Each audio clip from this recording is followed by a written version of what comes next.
Rise and grind, everybody. Good morning. What's up? Happy Wednesday, August 24th. Dan Kasper Show is on the air. Your radio dials, we've got two of those, 105.1 FM, 790 AM. Also available online, sportstalk1051.com, where you can either stream it or get the YouTube live video link. Wow. Also, you can check it out on Twitter. And you got your Google and Alexa home devices and the Sports Talk app. What up, everybody? Hopefully you're all off to a fantastic start on this Making the Turn Wednesday. Stock reports are due. Whose stock is rising? Whose stock is falling for you? You can start to hit us up this morning on that Shoe Doctor's bullpen line with some quick texts. 715-830-1912. Going to kind of change things up. Going to change the little bit of a format that we kind of got going on here. So, we usually do the opening drive. We're going to kind of change it up here a little bit where we kind of go through like, the menu of topics and that sort of thing. We're going to kind of do a little bit of a rundown, kind of like hit on multiple topics right away. And then we'll get into the main course afterwards. But we're going to call it the opening drive scripted plays, because, well, in football, you get the first 15 plays are scripted, right? We always hear about that. First 15 offensive plays are scripted. Kind of see what the defense is going to do. Kind of see what it's kind of like, boxers in the first round, feeling each other out, dancing around and that sort of thing. So we're going to try to change it up here just a skosh here. But we got a couple other things planned up here too. We'll get to a little match game as we usually do. We're going to change the name of that, but I'll get to it a little bit later on. But let's just jump into it here this morning on this Wednesday. A little opening drive scripted plays, because we lead things off here with the Brewers. If you stayed up late last night, well, I'm sorry, because they got shellacked. If you didn't watch it, you didn't miss a whole lot, but they got shellacked last night by the Dodgers, 10-1. Corbin Burns didn't have his stuff. Whew. Only going 3 2/3, 7 earned runs, 6 hits, issuing a couple of walks there, but they were not good timing walks either. 3 strikeouts, 1 home run. His former college teammate Gonsolin probably going to win the Cy Young. At least I would think he's the favorite. I mean, come on, 16-1 so far this year with a 2.10 ERA, for crying out loud here. But he picked up the win last night. So right now it's going to be the series win season series win. Whoever wins tonight for between the Brewers and the Dodgers. We got Adrian Hauser, who's going to get the start coming off of his rehab starts. He's back with Aaron Ashby going on the injured list. Going to be going up against Heaney tonight. But, yeah, after the Brewers becoming the first team, to shut out the Dodgers in L.A., they follow it up by allowing 10 damn runs against the Dodgers last night. Kind of, that's the thing with the Brewers lately. It's just a roller coaster. It's getting your emotions high, then down, up and down. That's the whole dang baseball season, but especially right now because the Brewers 5.5 back in the division against the St. Louis Cardinals. When you're looking at the rest of the standings, I think I'm on board now, just kind of looking at I hate to be a Debbie Downer, but I'm kind of focused on a wild card spot now. I don't think they're going to be able to catch the Cardinals for the division, but they still remain 1.5 back for that final wild card spot. Dodgers are that team now. Philadelphia is, it's going back and forth between the Phillies and the Padres here. So we're still 1.5 back, but let's remain like a game and a half back after tonight's. Get the off day, first off day since August 11th. Do a little Bull Durham, just kind of get away from baseball here a little bit. And then let's go, okay? You cannot lose these upcoming series against the Cubs and the Pirates, especially at home. And then you go on the road against the Diamondbacks and the Colorado Rockies. You can't lose those series, especially you can't get swept. You want to get to the postseason, now is your run. Now is your run to get hot, Brewers. Okay? I know a lot of you already kind of checking out on the Brewers season. The hope is fading a little bit. I understand that. I totally get it. The enthusiasm is dropping. You got football season going to be starting up around the corner. The Brewers playing some awful baseball right now. I understand it. I totally get it. But let's just maybe have a little bit of a glimpse of hope, okay? A little bit of glimpse of hope. Because, if they get to the postseason, what are you going to do? Not root for them? Not cheer for them, for crying out loud? No. You're going to root for them. You're going to cheer for them. So let's get this baby done, right? Let's get this baby done. So get through this last one tonight with Adrian Hauser. I don't know what in the world to expect from Adrian Hauser, to be honest with you. I don't even have a really great gauge. He's 4-8 so far this season with a 4.72 ERA. I hope, he's ready to go after those rehab starts here. He doesn't have a ton of experience going up against Dodger hitters. When you look at, the lineup, he's got some experience against Freddie Freeman, just 4 at-bats. Trey Turner, a couple at-bats there too. But, last time we saw Adrian Hauser was back on June 30th against Pittsburgh, where he went 2 1/3 and gave up 3 earned runs. Before that was a 24th against Toronto, 6 innings, 5 earned runs. Whew. We'll see. Brewers have a little bit more experience going up against Andrew Heaney tonight, who's 1-1 with a 1.77 ERA. Willie Adames has 11 at-bats, 273 against him. Other than that, the next player with the most at-bats is Hunter Renfroe at 9. And then Andrew McCutcheon's got 6, and he's batting .500 against him. Andrew McCutcheon, remember, a couple of home runs against him in the previous outing, 3 home runs total in his career. So get through this game, hopefully a win, get a series win, get the season series win against the Dodgers. But it won't mean anything if you lose these upcoming series against the Cubbies and the Pirates and such. Okay? Don't fall down to the competition. Now is your go time to get on a run and get hot. You got to do it. You got to do it. Next up on the scripted plays, Packers making some roster moves yesterday.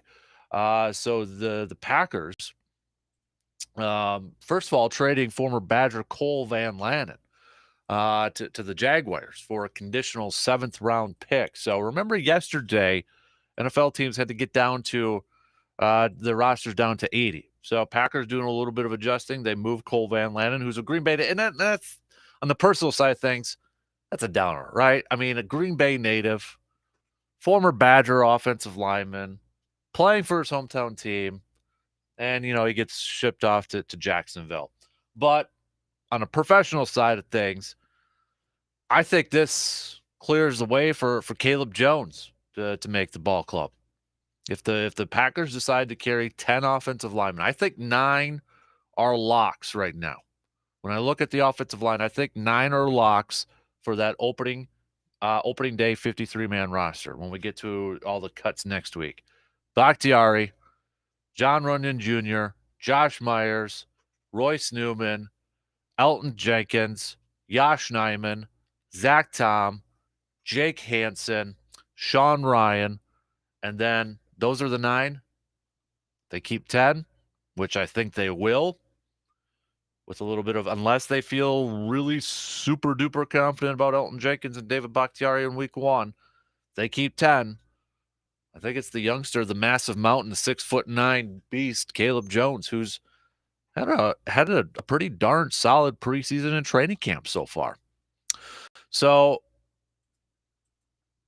also yesterday, Packers releasing safety Vernon Scott, who a couple weeks ago was like the dude filling in for Darnell Savage. When Darnell Savage went out with the hamstring injury, it was Vernon Scott who was getting the playing time. He got hurt. Packers releasing him. So really, to me now, that safety position, especially with the depth, it's kind of up in the air, and it really makes me wonder maybe that they're going to be scouring the safeties that are going to get released from all the cuts from next week, potentially. So something to kind of keep an eye on. But, I thought Vernon Scott would have been, I know on my 53-man roster, I had him on there with highlighted in red, but I thought he'd make the ball club, but Packers deciding to go on a different route there. So, but it just kind of wonders that, or I just kind of wonder now that really going to be focusing on maybe some safeties who are going to be released following some of these cuts. I mean, you're going to see, I think I saw the number yesterday, in the next week about 1,000 players. I don't know if that's totally accurate, but I saw that number kind of being floated out there. Bunch of different players either being released and maybe their careers are done, or jumping on practice squads, or going to a different team, or going to a different team's practice squad. So, but Vernon Scott also released. Danny Davis released by the Packers yesterday, the former Badger. You kind of wonder if he's going to be somebody that the Packers target maybe for their practice squad coming up here. He also had been injured. So we'll see, but maybe this gives Danny Davis an opportunity to catch on with another team, but with his injury factor in there too, it might complicate stuff. Or, maybe Green Bay's kind of looking at this like, hey, we know nobody's going to pick him up because he's injured, so we can stash him on the practice squad coming up after next week. Possibly, I don't know, maybe a little bit of a gamble, but we'll see. But I wouldn't be surprised at all to see Danny Davis back in Green Bay on that practice squad. And then Hill, the running back, going on the regular season PUP list, which no big surprise. I kind of thought that was going to be the case here. So I think now it's between Tyler Goodson and Patrick Taylor. Maybe Dexter can make a late push in the final game tomorrow night for that 3rd running back spot. If it were me, I'd go with the undrafted kid, Goodson out of Iowa. I like Patrick Taylor. He reminds me a little bit of a James Starks, but we'll see. I think that's going to be a battle to watch coming up tomorrow night against Kansas City. Speaking of tomorrow night, next up on the scripted plays, Matt LaFleur saying no starters playing besides, some of the guys on the offensive line who have been playing, but all the starters who have sat the first 2 games of the preseason, They're not playing. So Rasul Douglas thought that they'd be playing. Nope, not the case. So no A-Rod.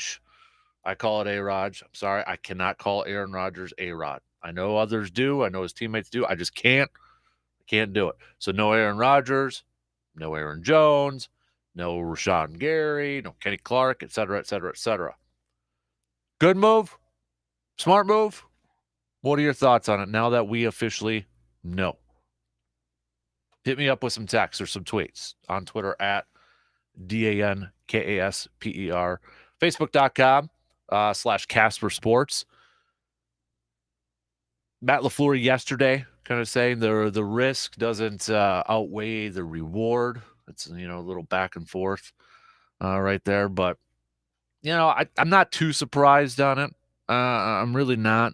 And there is no right or wrong answer to playing starters in the preseason or to sitting starters in the preseason. We all have our own personal beliefs when it comes to it, right? We all have our own thoughts. And when you look at how the Packers opened up the season last year against the Saints, maybe more people believe they've got to play at least a game, or maybe the last game of the preseason, which will be tomorrow for Packers, because you thought, oh, they came out flat, so they got to play that preseason game and get a little bit of experience on there. But, you got a week in between there anyways, so I don't know. Yeah, there's back and forth with it all over the place. But the fact remains, the starters will not play for Green Bay. And I know David Bakhtiari, he didn't practice yesterday, but take a deep breath here for a second. No setback, just part of the plan for his return. Not to go 3 straight days. So just take a deep breath. Okay. At least that's what they're telling us. So we'll talk more Packers, obviously, coming up throughout the morning here. Bucks fans, sorry, KD apparently not coming. That's next up on the scripted plays. The Brooklyn Nets and releasing a statement saying that they all did a little kumbaya, got together, and worked it out, I suppose. So that sat around a campfire, holding hands, singing songs. I don't know. But apparently they're going to try to work this thing out, and they're going to move forward, as they said in their statement, move forward together. And KD's going to stay with Brooklyn. The statement saying Steve Nash and I, together with our governors Joe Tassi and Clara Wu Tassi, met with Kevin Durant and Rich Kleiman in Los Angeles yesterday. We have agreed to move forward with our partnership. We are focusing on basketball with one collective goal in mind: build a lasting franchise to bring a championship to Brooklyn. All right. So Bucks fans, not happening. Eastern Conference maybe kind of shaping up now. Kind of seeing where it's all, falling in place. We got the schedule out. We're getting closer, maybe a couple months away from the NBA season. But when you look at the Eastern Conference, they get the same teams at the top again. Well, when you talk about the favorites, Bucks, we'll still put Brooklyn up there because of KD and Kyrie. But for me, Brooklyn is such a wild card in this whole thing because, well, how is it all going to work out? Is there going to be more drama? Are they going to be able to get a working relationship going here? You got Philly, Embiid, and James Harden, Boston, Chicago, Miami. I think the Eastern Conference, it's going to be an interesting conference to watch once the season gets going and once we get into it. With those teams that we just mentioned. Bucks will be favored or heavily picked. Boston will be heavily picked. Miami will be heavily picked. Philadelphia will get some love. Brooklyn will still get some love. That's 5 right there. Then you look at the Western Conference, it's going to be Warriors. It's going to be Suns. I'm sure some people will still pick the Lakers because of LeBron and Anthony Davis and Russell Westbrook. But I look at that Eastern Conference and I see 5 teams, at least 5 teams, possibly 6 that you can say, can you make the argument that they can get to the NBA Finals? Yeah, probably. So, CBS Sports, moving on. Getting closer to the start of the college football season. They've got some bold Big Ten predictions, and I think it's time for us to do some bold Big Ten predictions. So we're going to get to that a little bit later on, but just to kind of give you a preview of what they've got. So they've got, most overrated, most underrated team. They've got some bold predictions, order of finish, all that good stuff. So just to kind of give you a little bit here, you can check it out yourself for cbssports.com. But most overrated team, Michigan. That was number one. Michigan State's up there. Got some Penn State picks up there. Most underrated team, Penn State. Penn State seems to be the team that nobody really has a good gauge, good grasp on there. But Wisconsin also listed on there. The little write-up says Ohio State gets all the love as the top team in the Big Ten, but Wisconsin has all the makings to be one of the best Badger teams of all time. They have one of the best running backs in the country, a veteran quarterback who has unrealized upside on the table, and one of the most fundamentally sound defenses in the country. To put it simply, it's a perfect blueprint for success for Coach Paul Chryst. Are the Badgers the best team in the Big Ten? No, that's Ohio State. But if the two meet in the Big Ten championship game, Wisconsin is fully capable of putting together 60 good minutes and shaking up the college football world. One of the best Badger teams of all time, says one of the CBS Sports analysts. You buying that? You agree with that? That's Barrett Solly from CBS Sports. We got there's some bold predictions on here too. Chip Patterson said when the college football playoff selection committee makes its final rankings reveal at the end of the season, the Big Ten will have 3 of the top 8 teams in the country and could put 2 in the playoffs. And then Solly again, given a lot of Wisconsin love. The 2022 Big Ten championship game will serve as a de facto playing game for the playoff. However, if Wisconsin is capable of springing the upset on Ohio State, both teams could get in depending on how the landscape of the football season evolves. All right. Jerry Palm going, Big Ten West will be a dogfight. 3 losses will win it. Straight up sweep for predictions on who's going to win the Big Ten East. All Ohio State. Big Ten West, it's was a full sweep until Dennis Dodd picked Iowa to finish first in the Big Ten West. Does have Wisconsin in second, though. So what do you think? That's some interesting stuff right there when it comes to some Big Ten predictions. So that's kind of your rundown. That's your scripted plays. That's your opening drive scripted plays. Let's get to the main course here this morning, all right?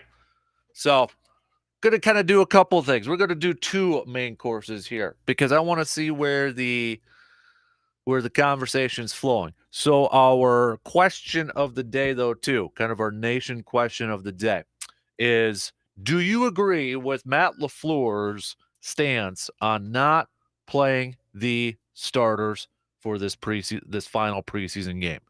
Do you agree with it? Yes or no? I'll put up a poll question on the Twitter page at DANKASPER. We'll see how the nation votes on this thing. But that's the question at hand. If you don't have Twitter, you can text me your picks, or you can comment on the YouTube live video stream, or hit me up on Facebook there too. Okay? But do you agree with Matt LaFleur's stance, or his plan, I should say, that might be the best way to put it, on not playing the starters for this final preseason game? We'll hit that up as part of our main course. And then, of course, Brewers getting shellacked last night, but they can still win the series tonight.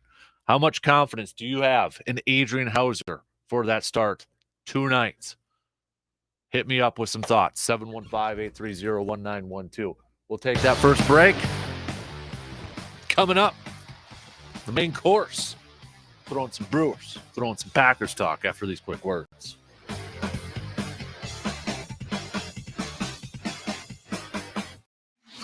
Got a take on today's topics but can't call in? Then hit us up on Facebook, Twitter, or the text line and let your fingers do the talking. The Shoe Doctor is known for quality footwear. Remember, the Shoe Doctor can keep your feet comfortable during all the different outdoor weather and activities here in the Chippewa Valley. Work boots, casual shoes, sandals, and more from brands you trust like Keen, Merrill, Chaco, and Dansko, and that's just to name a few. Located on Claremont Avenue in Eau Claire, you can also visit them online at shoedoctorfootwear.com. The Shoe Doctor, quality footwear for work, sport, and fun.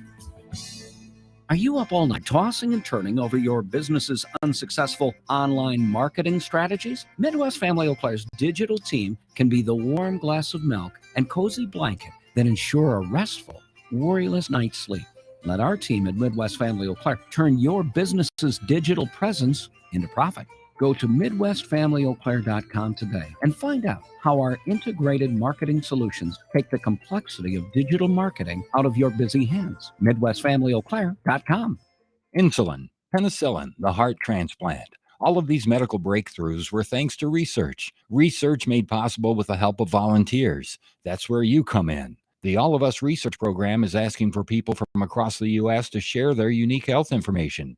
Because the more data researchers have, the faster they can find the next health breakthrough. But there can be no breakthroughs without research, and there's no research without you. Learn more at joinallofus.org/WBA, sponsored by All of Us Wisconsin.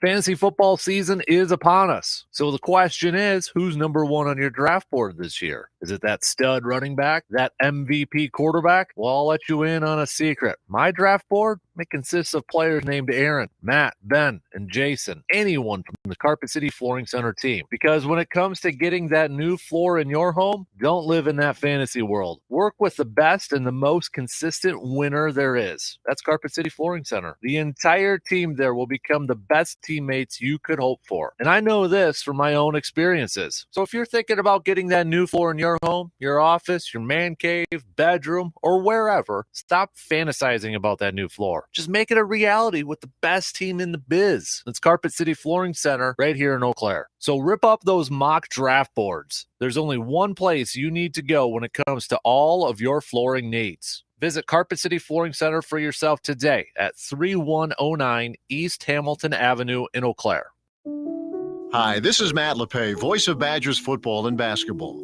At this very moment, there are thousands of Wisconsin families impacted by Alzheimer's disease or dementia who need support. Who do they trust? The Alzheimer's Association. Caregiving can be an emotionally, physically, and financially draining role. The Alzheimer's Association provides education, care, and support to all those facing Alzheimer's and other dementia. The Alzheimer's Association is here all day, every day, through their free 24/7 helpline. One call, thousands of answers. If you have concerns about memory loss or other cognitive changes, or questions about caregiving, Alzheimer's diagnosis, and treatment or clinical trials, make that call today to 800-272-3900 or visit alz.org/WI. Sponsored by the Alzheimer's Association Wisconsin chapter with funding by Oak Park Place Foundation.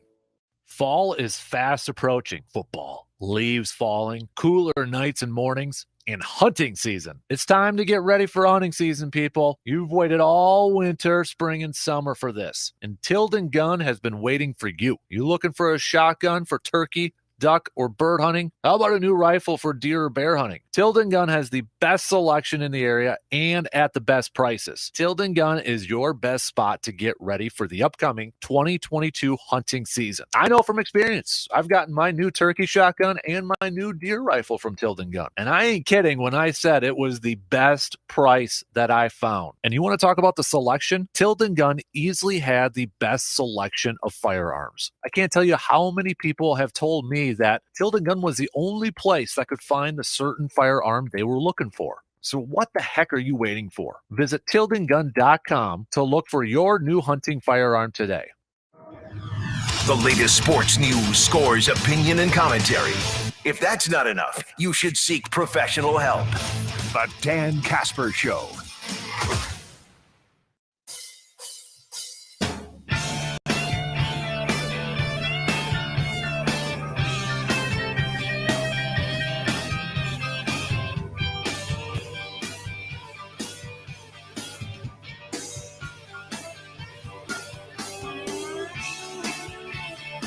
The title belts are in, people.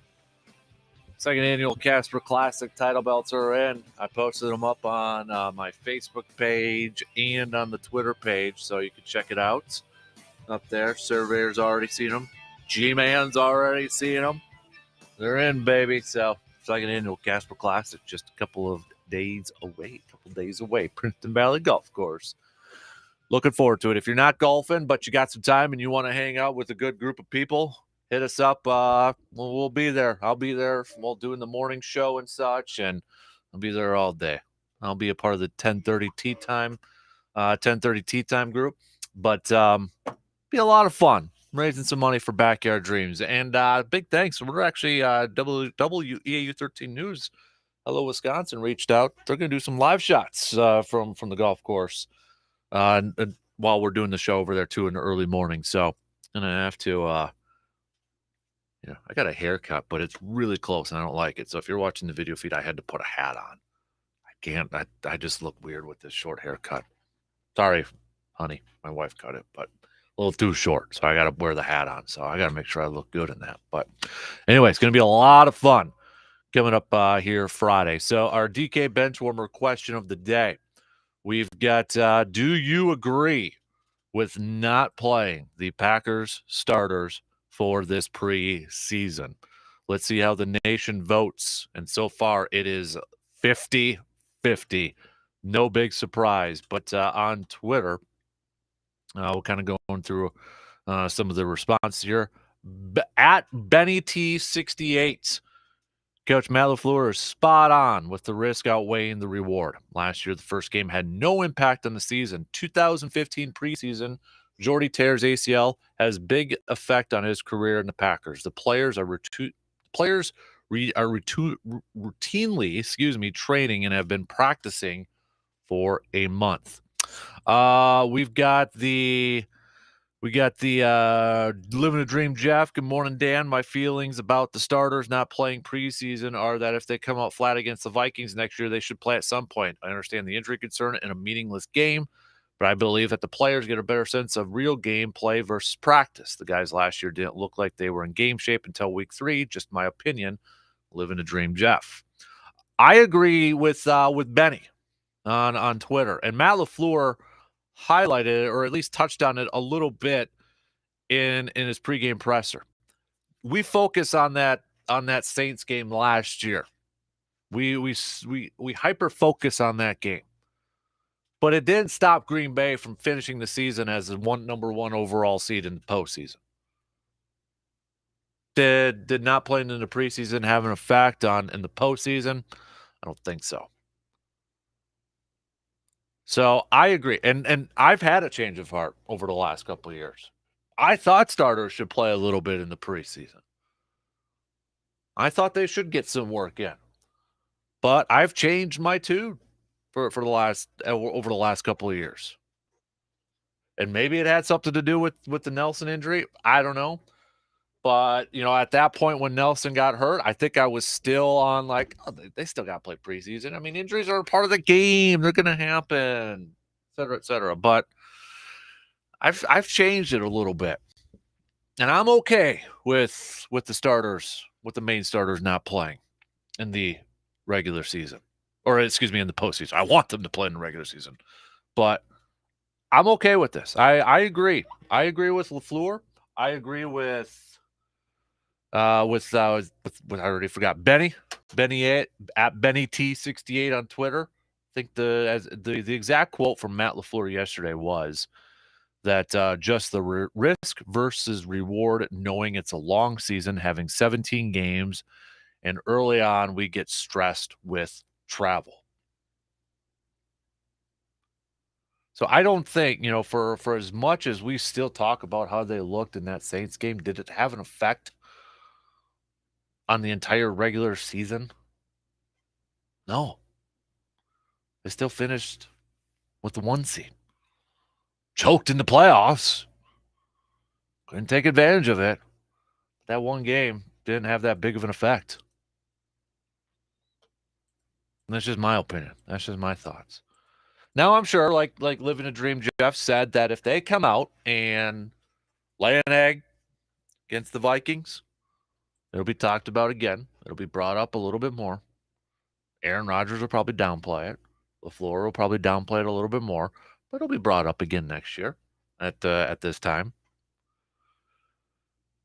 But it sounds like Christian Watson is going to get some playing time. Now that's a guy I want to see get some playing time tomorrow night. I want to see him get on the field. He suited up last week, but I want to see him get in some game action. I want him to take some hits, get into, the atmosphere of playing in NFL Stadium and such, kind of getting the butterflies maybe a little bit out of the stomach. They ain't going to completely go away out of that stomach because, come on now. I get nervous every time I still do something, but it'll be good to see number 9 out there and maybe get some work in. Other notes from yesterday. We went through the trade. We went through some of the releases and that sort of thing. Mason Crosby has been a topic of conversation for the last couple of days here, right? So for as much as we are concerned about him, is he going to start the regular season? Rob Demoski tweeted, sounds like we shouldn't be. Crosby saying yesterday, this is 6 weeks out, so that was kind of the goal, was to be progressing and kicking more at this point. I hit a set inside today and felt really good.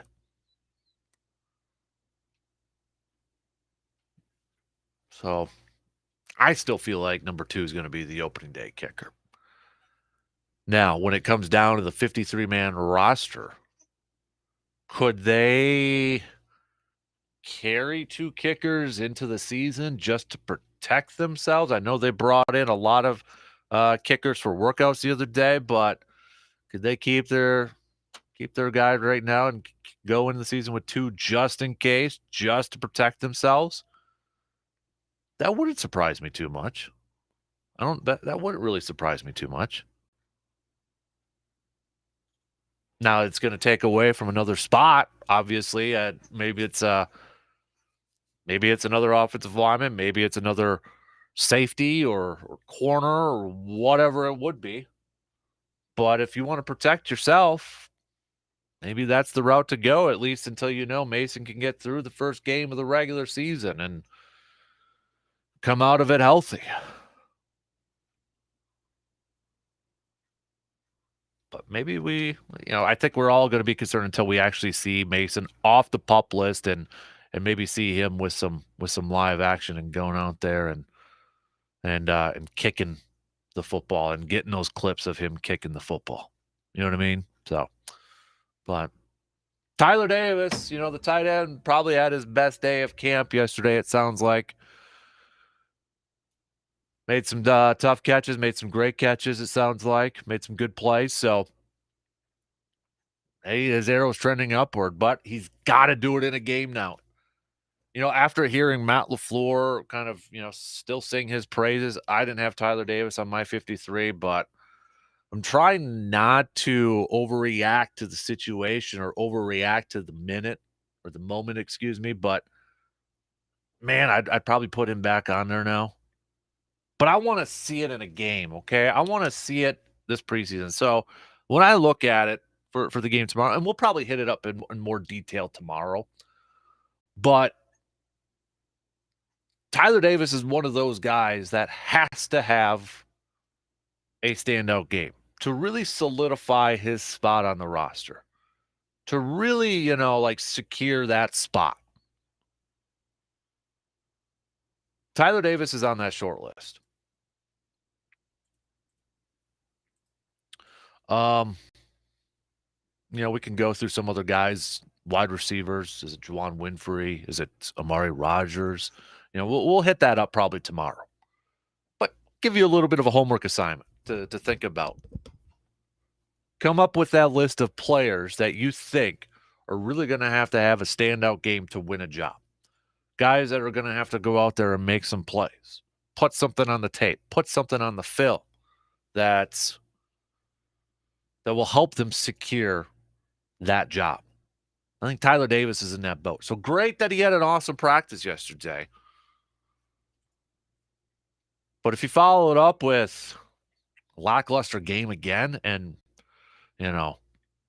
being the third, for the first two games, he was the lowest ranked player according to Pro Football Focus.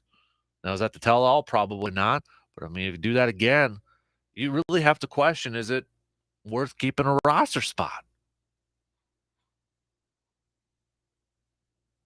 But we'll think about that tomorrow and kind of dive into it.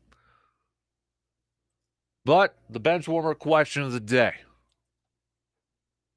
Do you agree with not playing the starters at all in this preseason? Outside of, obviously, some of the offensive linemen who have played and will play. But we're talking like the Aarons, the Rashawn Garys, the Jairs, that sort of thing. If you don't have Twitter, you can send me a message on Facebook or a text 715-830-1912 on that Shoe Doctor's bullpen line. We're going to take a quick break. We'll talk some Brewers baseball. What's your confidence level on Adrian Hauser for the game tonight? I got to tell you, I'm going to be honest with you. I don't have a lot of confidence in Adrian Hauser tonight. Not trying to be a Debbie Downer. I mean, I'm going to be rooting for the guy. Obviously, I'm going to be rooting for the dang Brewers to get the victory, to win this series, to win the season series against those Dodgers. But we haven't seen Adrian Hauser in a while. And I just don't know what to expect from the guy tonight. I hope he comes out in his first start and just blows them out. Blows them out. I just don't know if I've got that confidence. So, what do you think? Hit me up with some thoughts. All right, we're gonna take our final break for the hour. Get to some more of your comments. We'll be back after these words.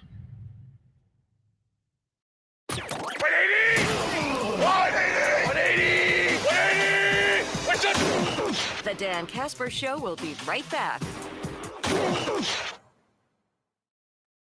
Do you remember the countless times when you were young and playing in the backyard, daydreaming of playing against or with your favorite athlete, or imagining yourself chasing your dreams and experiencing life the way you're supposed to? That's how we came up with a name for Backyard Dreams. Backyard Dreams is WAYY Sports Talk 105.1 790 AM's charitable entity. We have 5 main goals for Backyard Dreams: to provide and promote opportunities for anyone to have a chance to play, to help anyone overcome obstacles to chase their dreams, to help raise awareness for those in need, to help create opportunities for those to enjoy their passions, and to help those enjoy their life and create special memories. It doesn't matter if you are a child, teen, or an adult. Backyard Dreams wants to help anyone. For more information, success stories about Backyard Dreams, and if you know someone who could benefit from Backyard Dreams, just visit sportstalk1051.com and click on the Backyard Dreams tab. Are you up all night tossing and turning over your business's unsuccessful online marketing strategies? Midwest Family Eau Claire's digital team can be the warm glass of milk and cozy blanket that ensure a restful, worryless night's sleep. Let our team at Midwest Family Eau Claire turn your business's digital presence into profit. Go to MidwestFamilyEauClaire.com today and find out how our integrated marketing solutions take the complexity of digital marketing out of your busy hands. MidwestFamilyEauClaire.com. Hi, this is Matt LePay, voice of Badgers football and basketball. At this very moment, there are thousands of Wisconsin families impacted by Alzheimer's disease or dementia who need support. Who do they trust? The Alzheimer's Association. Caregiving can be an emotionally, physically, and financially draining role. The Alzheimer's Association provides education, care, and support to all those facing Alzheimer's and other dementia. The Alzheimer's Association is here all day, every day, through their free 24/7 helpline. One call, thousands of answers. If you have concerns about memory loss or other cognitive changes, or questions about caregiving, Alzheimer's diagnosis and treatment, or clinical trials, make that call today to 800-272-3900 or visit alz.org/WI. Sponsored by the Alzheimer's Association Wisconsin Chapter with funding by Oak Park Place Foundation. The stations of Midwest Family Eau Claire invite you to the Wisconsin Sports Show Fall Edition, August 26th through the 28th at the Chippewa Valley Expo Center in Eau Claire. Over 100 vendors, indoor petting, deer,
River Country Co-op, they want to help you put some gas in your tank, peeps. It's the River Country Co-op Cenex Small Town Gas Pass giveaway. The River Country Co-op Cenex Small Town Gas Pass giveaway of the week for this week. Sheldon, up north there in Sheldon over by Jump River. Eau Claire 3rd Street location as well. So you got those two locations.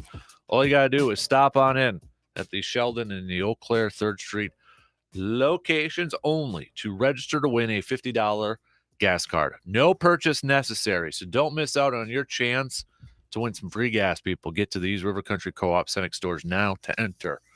Even though you don't have to make a purchase to that, you're going to go grab some snacks, maybe some coffee, maybe something to drink and all that, right? Gotta. So hit them up, River Country Co-op. Awesome partners of the DK show here this morning. Surveyor jacked up about the title belts. Oh boy, seeing the title belts has me even more motivated. G-Man will be seeing 3 balls by hole 4. C-Bomb gonna hack a shack left to right, right to left, and shank every chip. And newcomer Richie, call out Richie, gonna be one of those guys that is the ball right next to the water, but thinks I can hit it from there, and then proceeds to fall face first in the drink. The belt is mine, folks. Love it. Love it. Keep the trash talk coming, people. Keep it coming. Quick update. We got a lot of votes coming in, and the majority of you, 70%, saying no. Or that you agree, that you don't want the Packers to play their starters in the preseason. 70% of you agreeing with that. C-Bomb also chiming in on the Twitter with our bench warmer question of the day. If I can bring it up here, it just kind of froze up. But he also says, no, don't play the Packers starters. Here we go. Zero reason to play the starters with this experienced roster.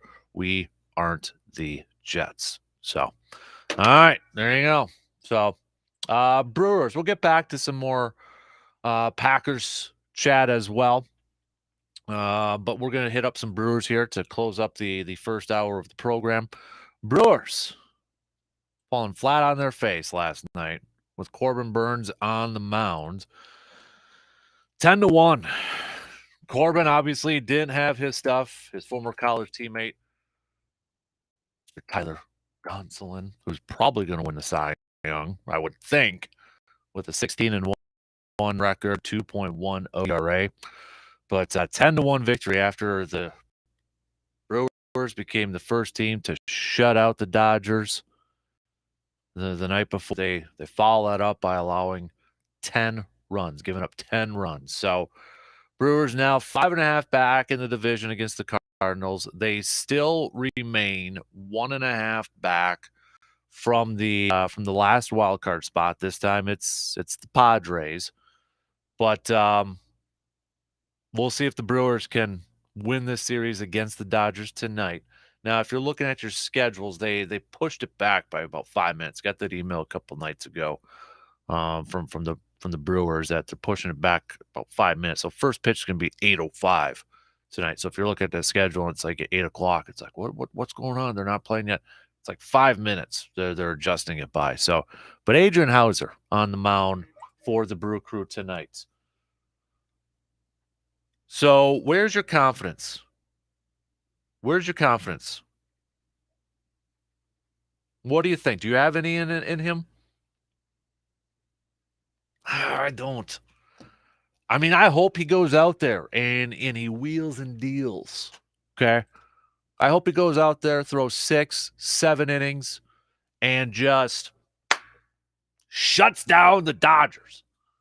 And they get that series win, and they get the season series win. That's the fan in me. Let's go, baby. But at the same time, it's like, I don't know if we're gonna see it. I'm not putting a whole lot of expectations on it. I hope I'm wrong, but I'm not feeling it. I'm not feeling it. The rest of you, take a quick phone call this morning. Who do we got? Good morning. Good morning, El Capitano. I'll tell you what, my brother. I get daily. It only takes 3 bats and 1 good shot Hey, Hey, time out. You're breaking up there, man. Where are you at this morning that you're breaking up? We can't understand you. Well, I'll tell you what. It's the same spot on I-94 every time. There's a cell tower right there, and I break up from it still. It's terrible. Well, you sound good now, man. So what were you saying? Yeah, I was saying I come from the John Daly School of Golf Surveyor. It is 3 bad shots and 1 good shot to whoop your tail. Ooh. So that's kind of what Yep. movie is that? Is it there's a movie like 3 bad shots but 1 good shot still makes par? Was that Legend of Bagger Vance? I think so. I believe so. It was a long time ago, but I love that line. I think it was that movie. I'm fired up. Yeah. I'm fired up. It's going to be a fun time at this tournament. What do you think is going to be the score that wins it all? Well, see, that's the thing. We're going to have a competition up. I know it's on our website now, but I've got to reach out to our digital person, Ashley, because we have a contest. Winning score, whoever guesses it right is going to get 4 tickets to a Brewers game on September 30th. So we're actually going to have that contest on there. Yep. And if you don't, we'll have a thing set up at the golf tournament too. If you don't register beforehand for that, you can do it there too. But yeah, we're going to take some bets, kind of, sort of, what you think the lowest score. Here's my question. Is there a retrospective championship belt for longest drive? Because I know who won the longest drive last year, and that individual deserves a championship belt. Who? It wasn't you. Was it you? Yes, it was. No, you don't get any B-Man even called it. You don't get any retrospective anything, man. Nothing. Oh, come on. I will say I might order a belt myself. I might order a belt. I might order a belt myself just to have one. I know I'm not going to win this one. I might just order one myself and put it up in the man cave. You gotta put one up behind you for the live feed. That too. Or we just win the dang thing, and then I don't have to worry about it. So there you go. If I win it though, everybody's going to accuse me of cheating and fixing the whole thing. So that's why I don't even know if I want to win it, because I don't want to deal with that crap from Surveyor or anybody else. Well, that kind of goes with the territory. We know you cheat anyway. The most reliable club in your bag is that foot wedge. Ooh. All right. Mine is the eraser wedge. Shots fired. All right. I see how it is. I might have to put you, Philly fan Dave, and Surveyor together on the course just so you guys can eat at each other and, a little strategery on my part really affect your scores there. That'll work because Philly fan Dave, he'll just cuff them and stuff them.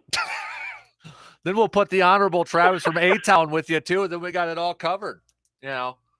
Cuff him and throw him in the cell. Arrest his ass right there on the course. Simmons, send him on his way. Oh, man, this is going to be fun Friday. All right, see you, Bob. Thanks for the phone call, man. You bet. Thanks for having me. You have a great day, El Capitano. You got it. There you go. So, C-Bomb off. I know that part of I-94 where he loses his reception. I drive that every day, too. I know exactly where you're talking about. You guys also orchestrating making your own championship belts before you've won anything? We didn't make. Oh, is that what I happen to hear? You didn't see the picture. No. Come over here for a second. What picture? It's in my office right now, but I'll show you the picture. Yeah, show me the picture. We've got. There's a lot of smack talk going on ahead of this. Legit title belts for the winning team for the Kasper Classic. Sure do. All right, so now that's why the smack talk's going down now. It only looks fixed if you already have your name carved into those. Yeah, I see it. It's a little sketchy. Well, the Kasper's name's on it. A little sketchy. I mean, people could probably put it up above their beds, man cave. I room, can't whatever. wait to see this in action because we'll be out there Friday, and you guys have been talking smack for a solid 360 It hasn't been me. I know days. I'm not going to win. Mm-hmm. I'm setting the bar low, but I would love to win. Apparently, you don't have to win to get a belt. You just have to be the one in charge of ordering them. Yeah. I'm going to buy one, probably. Okay. That's like the one thing missing in my man cave is a title belt. Well, shouldn't you earn it instead of buy it? That's like saying somebody, I'm going to buy the Lombardi trophy. Maybe you should earn it. Well, if I had an indisposable income, I'd buy one because I'm never going to get one. But that takes the value out of having one. The point is, it's not meant for you to have. It's a piece of paraphernalia for a team to win. You know me and swag. Yeah. I'm all about it. Get a replica. Well, that's what I'm talking about. You basically treat the whole world like a big claw machine. You go in and get a whatever you want, a trophy, a belt. So that's where Hudson gets it from, probably. Tell me, what was his takeaway from Lambeau? He was, I think I had it built up so much. Yeah. That I'm not saying it didn't live up to it, but but I thought I was gonna cry. I thought I was gonna tear up. Yeah. I didn't. I think he was like, oh, okay, yeah, that's cool. Okay. And then he kind of checked out. All right. Well, if you want to cry, I can arrange that. I'll make you cry before the day's over. Challenge accepted. All right. I think we can do it. Between Surveyor Sam, C-Bomb, and I, and G-Man can wipe up. Eau Claire, W286CK Eau Claire, Sports Talk 105.1 and 790 AM. Sports Talk 105.1 with the very latest local news. A former jail guard in Jackson County is headed behind bars for sexually assaulting an inmate. A judge yesterday sentenced former jailer Brett Knowltner to 1 year in jail, as prosecutors say. He would take the female prisoner out of her cell and then hide from security cameras while they had sex. In addition to the jail time, Knowltner will have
Second hour, kicking off on this Making a Turn Wednesday. Big thanks, big shout out to all of you listening, wherever you're listening, however you're listening. Get your stock reports in, whose stock is rising or whose stock is up, whose stock is falling. You can hit us up with some text, 715-830-1912, or on Twitter, Facebook. Got the video stream that you can comment on there as well. Coming up this hour, we'll do a little match game, but we're going to switch up the name of the match game and put our own little spin on it. We'll tell you what that is when we get to it. We'll hit up some college football talk with some Big Ten predictions and bold predictions from CBS Sports. See if we agree with any of those. Of course, we'll continue some more Brewers chat. Brewers looking for the series win and the season series win against the Dodgers tonight. Adrian Hauser, you got any confidence in him on the mound, getting it done against the Dodgers, coming off of the IL, getting that started? Well, it was going to be Aaron Ashby. Aaron Ashby, he got put on the IL. Up comes Adrian Hauser. Taking a quick look at the bench warmer poll question of the day. 75% of you agree with Matt LaFleur, head coach Matt LaFleur, by not playing the Packers starters this season. I had a text a little bit ago saying, personally, I could care less if starters play tomorrow. But to all those who say no way they should play, none of you can change, after a slow start, saying, well, if they would have played in the preseason, they would have played better. Pick your side and stick to it. Travis from A-Town, the Honorable Travis from A-Town, the title belt will be taking the A-Train back to A-Town. See you Friday, buddy. Surveyor continuing with the trash talk. 6 under will be the winning score. That'll be from Team Surveyor.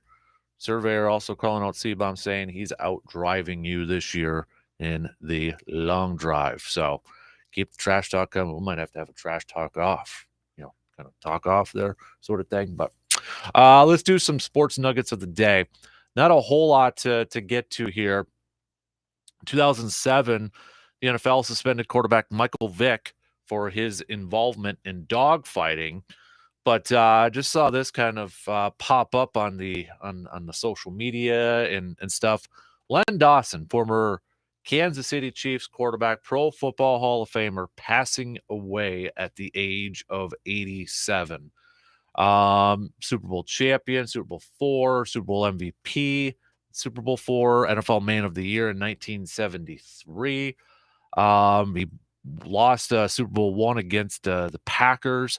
And we'll bring in Luke here with this too. But the one thing that I remember about Len Dawson is the iconic image of him at halftime at Super Bowl I, sitting on a metal fold-up chair, taking a puff of his cigarette and a bottle of Fresca between his legs. Those were the good old days when at halftime, it's like slow pitch softball. You got beer in the dugout. You got a guy lighting up a cig because he just ran out of triple and he needs to catch his breath, so he lights up a cigarette. I mean, those were the good old days back then. Yeah. Right there. But that's my iconic image of Len Dawson. That is a classic shot. And longtime sports broadcaster.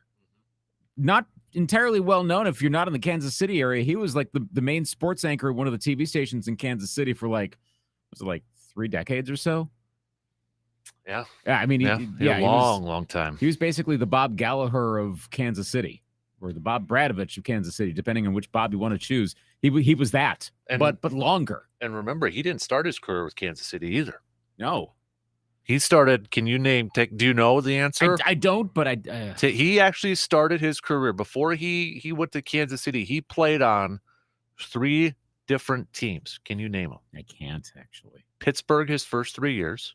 1957 through 1959, Cleveland from 1960 to 61, and then the Cowboys, 1962. Kind of a bit of a late bloomer, a little bit, and but he was there with a very good Chiefs team in the late 60s to the turn of the decade. Absolute legend. Age 87, lived a really good life. Yeah, and also what we're forgetting too, inside the NFL. Oh, yeah. The long-running show back when it was on HBO, and he was the host of that show for a long, long time. Back when I mean, but everyone knew what HBO was, but that was back when HBO was still like, okay, pay TV. It wasn't like this cultural, like, you got to find a way to have HBO. Just a little hard to believe in modern context, but that was the case for a long time. But that was one of the preeminent shows on all of media. I would make the case as legendary as Len Dawson is to playing the game of football, I think he was actually more important to sports broadcasting than he was to playing the game. But in ways that, because neither was on like ABC, NBC, CBS, John Madden level, that we knew about it. But he was incredibly influential in two roles for decades. I just saw this, kind of a fun nugget. So he played his college ball at Purdue. He had to decide between Purdue and the Ohio State University. Do you know why he chose Purdue? I do not. Why? Because he developed a good connection with Purdue's assistant coach, Hank Stram, who would become his Chiefs head coach. Mm-hmm. How about that? Okay. Matriculating the ball down the field. Yeah. But I didn't know that. So all comes full circle. Partially explains the success with Kansas City down the road. Fascinating. He will be missed. He was a legend. Yeah, he definitely was. Absolutely. So, you're starting to see everybody's posting the same image of him too at halftime of Super Bowl I. Man, Fresca too. Fresca. Can you imagine if it was like a beer? Then it'd be like, okay, that's like the ultimate there. But, totally on brand. Yep. Not that other players weren't drinking beer. Oh no. Yeah. I mean, how many images do we have of like Lombardi and the Packers having a bottle of Coke? Coca-Cola. That is like, I just, why would you do this? I would love to see Lombardi in this day and age in 2022 with all of like these health stuff. I mean, what they've got these people with like Jello stuff. Remember Mike McCarthy a few years ago brought in some guy from Oregon University, and they were taking like these Jello shots in between breaks. Not Jello shots like we take Jello shots, but like, hydration stuff and all that. And it's like, I would love to see like old school coaches like George Halas or Lombardi. Like, what the hell? You got these guys who are sucking down Cokes and smoking cigs back there during their days, and now you got guys like IVs and Gatorade and like these vitamin water sort of stuff. Completely different. Some would be like, wow, and a couple would be like, it's not going to work. Just give him a little water. He'll be fine.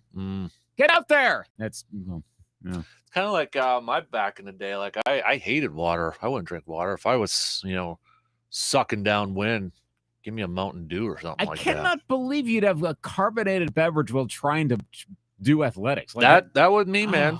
Oh man. I hated water. Really? Hated water. I need a taste, and I love the carbonation. I get the taste part of it. The carbonation, okay, carbonation's fine, but for like then doing work, I did the Rocky test, I called it, in college. I signed up. It was my I think it was my exercise physiology class. I call it the Rocky test because it was like the Rocky IV treadmill incline. And you had like I can't remember what all was hooked up. I didn't have like a two. Maybe I did. I don't know. But it was like adding weight instead of like more of an incline. After I was done with that, I went to get a triple Whopper and a big old Mountain Dew. Gosh. God, those were the days when I didn't have to worry about weight or cholesterol. Fair point. Yeah. Did you then put on some white tennis shoes and then run up Mount Tom and 6 inches of snow? I used to like run up the State Street Hill in college. Then I'd go home and again, carbonated soda or something like that. So at least you're doing that afterwards. That's fine. Now beforehand, good luck. My breakfast used to be 2 cans of Mountain Dew. Oh gosh, you were one of those people. I was. I didn't care if it was cold or warm. I'd grab a couple cans. Even worse. Yeah. Why would someone wake up and have warm Mountain Dew? Just no. That was my cat. I was so addicted to soda. I remember it was even like kind of when I was starting here, but like caffeine doesn't bother me anymore. Like I need it in the morning because otherwise I'll get a headache if I don't have caffeine. I'm addicted. Right. But like I could have a cup of coffee at 8:00 at night and go to bed at 8:30. It doesn't affect me that way. Wow, cool. Yeah, like I can, go out like that. But I used to not be like that, so I was really screwing up my body. I'd have 7 cans of soda a day, then I'd go to sleep by taking Benadryl every day. Ooh, not a good combo. My liver really took a hit. So. No. Gosh, that's reminded me of having one or two of my college roommates, because they were friends, but I ended up having the roommates at different times at Luther, Mountain Dew nuts, to the point where there were like, one of them just like kept the cans and they just drop them, and there were like 40 or 50 cans in the dorm room. I'm like, what are we doing here? That's not the reason why I'm anti-Mountain Dew. I'm not purely, I'll drink a Mountain Dew, but that's not the reason I'm like grossed out by it. But people that are hardcore, it's like there's something with Mountain Dew that doesn't apply to other pops. Mountain Dew folks are like, there's another level. You're a pop guy. Hello. I live in Western Wisconsin. I don't live in Milwaukee. Milwaukee people say soda. Up here, it's pop. Have you seen the charts? So apparently middle of Wisconsin soda, because that's what we say in Taylor County. To be fair, I did grow. Well, I want to say I grew up doing this, but I used to refer to it as soda pop, which is redundant. But I don't think there's anything inherently wrong with that. But You're covering both bases on it. Yeah. Well, exactly. And I cover all the parts of Wisconsin. Yeah. But I see soda, and my brain goes, okay, that's pop. Okay. You've seen that chart that shows what people across the country? I don't trust those charts. I think it's true though. I don't trust half of those stuff. Come on. What was remember the one a couple of years ago? What was it? Was it, I don't even know if it was Wisconsin, but like what candy or what food you take to the movie theater? It was like cheese slice. Those cheese wrap slice. This was a different one. This one, it's like, who the hell takes a cheese slice into a movie theater? I know the ones you're talking about, and no, I do not trust those either. We're like, most Google Thanksgiving recipe by state, and Wisconsin's like meatloaf or something. Like, what? No. I'm just making that up. Or the most popular fast food restaurant, and if it's not Culver's in Wisconsin, you know it's wrong. Right. It's like Burger King, which again, nothing wrong with that, but like, no. No, this was one. This is like a totally separate study, but it like actually served like legit, actual, comprehensive survey, and it has like a heat map. So it's not by county; it's by region of the country, and you see the areas where carbonated beverages are referenced, and you see like right around Milwaukee, the color changes to the soda color, and they're like everywhere else in the upper Midwest is pop. Like everywhere. And the South is you know what it is in the South, right? Oh, no, I don't. Coke. Actually. Oh, okay. Everything, every type of, if it's Coca-Cola, Pepsi, root beer, you name it, it's a Coke. That's been a thing for decades. It's soda for me. Not that that's inherently wrong. I'm not going to die on that hill. Because again, it's soda, pop, and it's fine. Soda pop. Water bubbler, what water fountain? That's the other big thing. What are you? I don't say bubbler. I'm a water fountain person. But I know if again that in fact, I never had a teacher in elementary, middle school say, "Okay, go to the bubbler and get a drink." It's always a water fountain. I've heard bubbler lots, obviously, because it's that whole Kohler thing. Again, Eastern Wisconsin. It depends on where you're from. But I think the same study, it might have been like the New York Times or someone like that did that, but they did the same thing. How do you reference that? Like the entire country is water fountain, and then there's a little different color right around Kohler, Wisconsin, where it's a bubbler. Okay, and that's very much a thing. You're absolutely right. Well, there you go. Mm-hmm. So, all right, let's do a little match game. So we're gonna take a quick break, and then we're gonna hit up some college football. And our version of match game, we're going to kind of use these bold predictions from CBS Sports as our guide, because there's a couple of interesting ones on there. So you can play along by texting us or commenting on the video stream. Text number, Shoe Doctors Bullpen Line, 715-830-1912. Quick break. We'll be back after these words with a little match game.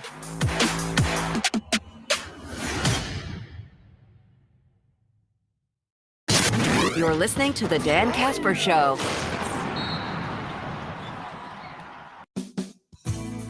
The Shoe Doctor is known for quality footwear. Remember, the Shoe Doctor can keep your feet comfortable during all the different outdoor weather and activities here in the Chippewa Valley. Work boots, casual shoes, sandals, and more from brands you trust like Keen, Merrill, Chaco, and Dansko, and that's just to name a few. Located on Claremont Avenue in Eau Claire, you can also visit them online at shoedoctorfootwear.com. The Shoe Doctor, quality footwear for work, sport, and fun. Hi, this is Matt LePay, voice of Badgers football and basketball. At this very moment, there are thousands of Wisconsin families impacted by Alzheimer's disease or dementia who need support. Who do they trust? The Alzheimer's Association. Caregiving can be an emotionally, physically, and financially draining role. The Alzheimer's Association provides education, care, and support to all those facing Alzheimer's and other dementia. The Alzheimer's Association is here all day, every day, through their free 24/7 helpline. One call, thousands of answers. If you have concerns about memory loss or other cognitive changes, or questions about caregiving, Alzheimer's diagnosis and treatment, or clinical trials, make that call today to 800-272-3900 or visit alz.org/WI. Sponsored by the Alzheimer's Association Wisconsin chapter with funding by Oak Park Place Foundation. The stations of Midwest Family Eau Claire invite you to the Wisconsin Sports Show Fall Edition, August 26th through the 28th at the Chippewa Valley Expo Center in Eau Claire. Over 100 vendors, indoor petting zoo, food plot panel discussions, trout pond, hunting, deer, duck, pheasant, and more, plus other great fall sports. Admission is $7 in advance at Menards and Festival Food Stores. Friday, August 26th is $5 Friday. Just $5 at the door, 3 to 8 p.m. Win tickets to the Wisconsin Sports Show Fall Edition with your favorite Midwest Family Eau Claire radio stations. Taking the family out to eat can be tough because everybody wants something different. Hy-Vee has a solution, though. From scratch-made pizzas and fresh Asian foods to great handmade burgers, sandwiches, salads, and the incredible breakfast menu served every day. The most exciting food service location in the Chippewa Valley has what you are looking for. Are you looking for a carryout? The buckets of chicken tenders or fried chicken are a great option as well. Make your meals easy with the help from Hy-Vee, and I'll see you there. Are you up all night tossing and turning over your business's unsuccessful online marketing strategies? Midwest Family Eau Claire's digital team can be the warm glass of milk and cozy blanket that ensure a restful, worryless night's sleep. Let our team at Midwest Family Eau Claire turn your business's digital presence into profit. Go to MidwestFamilyEauClaire.com today and find out how our integrated marketing solutions take the complexity of digital marketing out of our busy hands. MidwestFamilyEauClaire.com. Mark your calendars for August 27th through the 28th because it's time for the 5th annual Wissota Open at the Lake Wissota Golf Course. This tournament is a two-person team net best ball style, and first place winner receives $2,000, second place winner receives $1,000, and third place receives $500. Plus, the low gross score wins $500. Sign up your team now for $350 per team. Just visit wissota.golf for more information and to register your team for the 5th annual Wissota Open. Sports. You love it. We love it. And quite frankly, I don't trust anyone who doesn't love it. Do you? Is that a serious question? The Dan Kasper Show.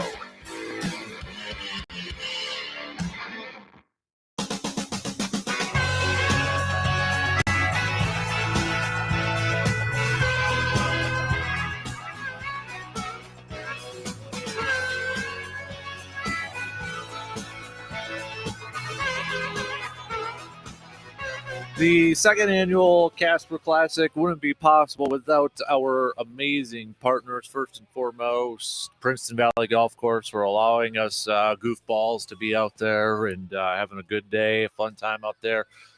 Park Ridge Distributing, couldn't do it without them. Carpet City Flooring Center, excited to see Jason and Matt over there, see if they can maybe win these title belts. Hy-Vee, our lunch sponsor.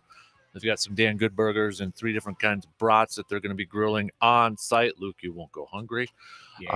Service Master of Chippewa Valley, Clay, with the amazing donation with the Packers golf bag on there too. VFW Post, 305 Economy Furniture, Myron Construction, Wisco's, Wagner Lanes, Jade Excavating, Doodah Gym, Pro Valley Auto Glass, Shields, Sam Adams, and shout outs to Spectrum Industries and Chippewa Falls for their raffle donation and a chip magnets also, because each golfer is going to be getting a jar of salsa too in their swag bags. So Jeez, this is like half the Chippewa Valley involved there. Exactly. So, and we've got over 100 golfers participating. So big thanks to everybody. It's going to be a lot of fun. And found out yesterday, WAU 13 reached out. They want to do some live shots Friday morning as part of Hello Wisconsin. So I'll be doing a show there Friday, and they're going to be doing the show there too.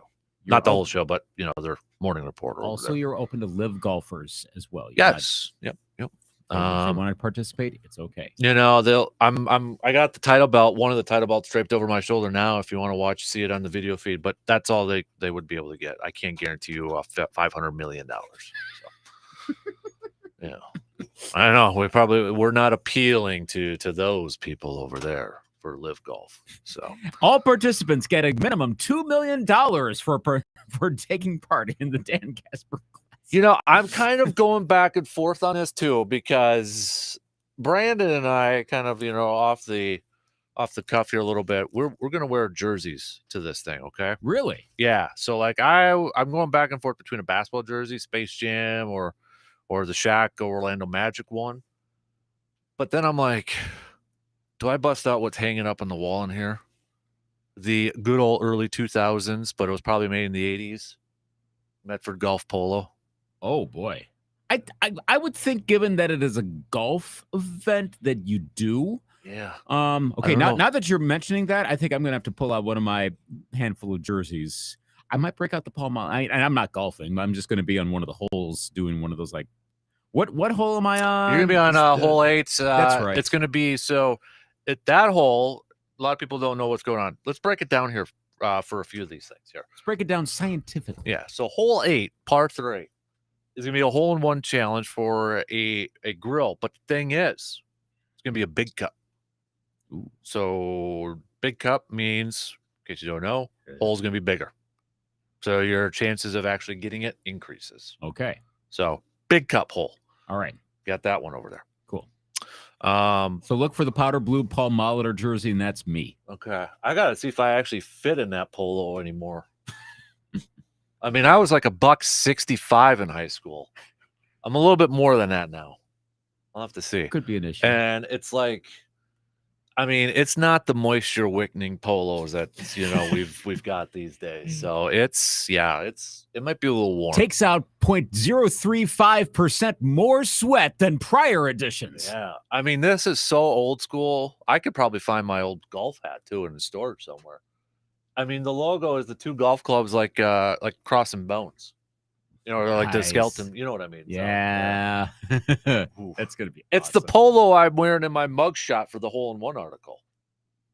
If that tells you. Oh, yeah. Okay. Yeah, Are you going to frost your tips tomorrow? Ooh. Come on. I mean, I can't, because I was complaining about it. I didn't wear a hat. I had to go dig for a hat in my office. Wife kind of cut the hair a little too short. I don't like it. So you can't comb your hair down and put a little bit of blonde on the end. I wanted my hair to grow a little thicker, longer, a little Aaron Rodgers. Next year, okay? Goals, okay. Don't worry about it this year. Goals for next year. I'm coaching you up here. Next year, work on the weight if you need to, so you can fit in the shirt. Make sure the hair is there. You can get the hair design. And what we're going to try to do is recreate that photo at the 2023 Dan Kasper Classic. I'm going to have to lose a lot of weight. Oh, I mean, you know what? I should really find the photo that was taken my senior year.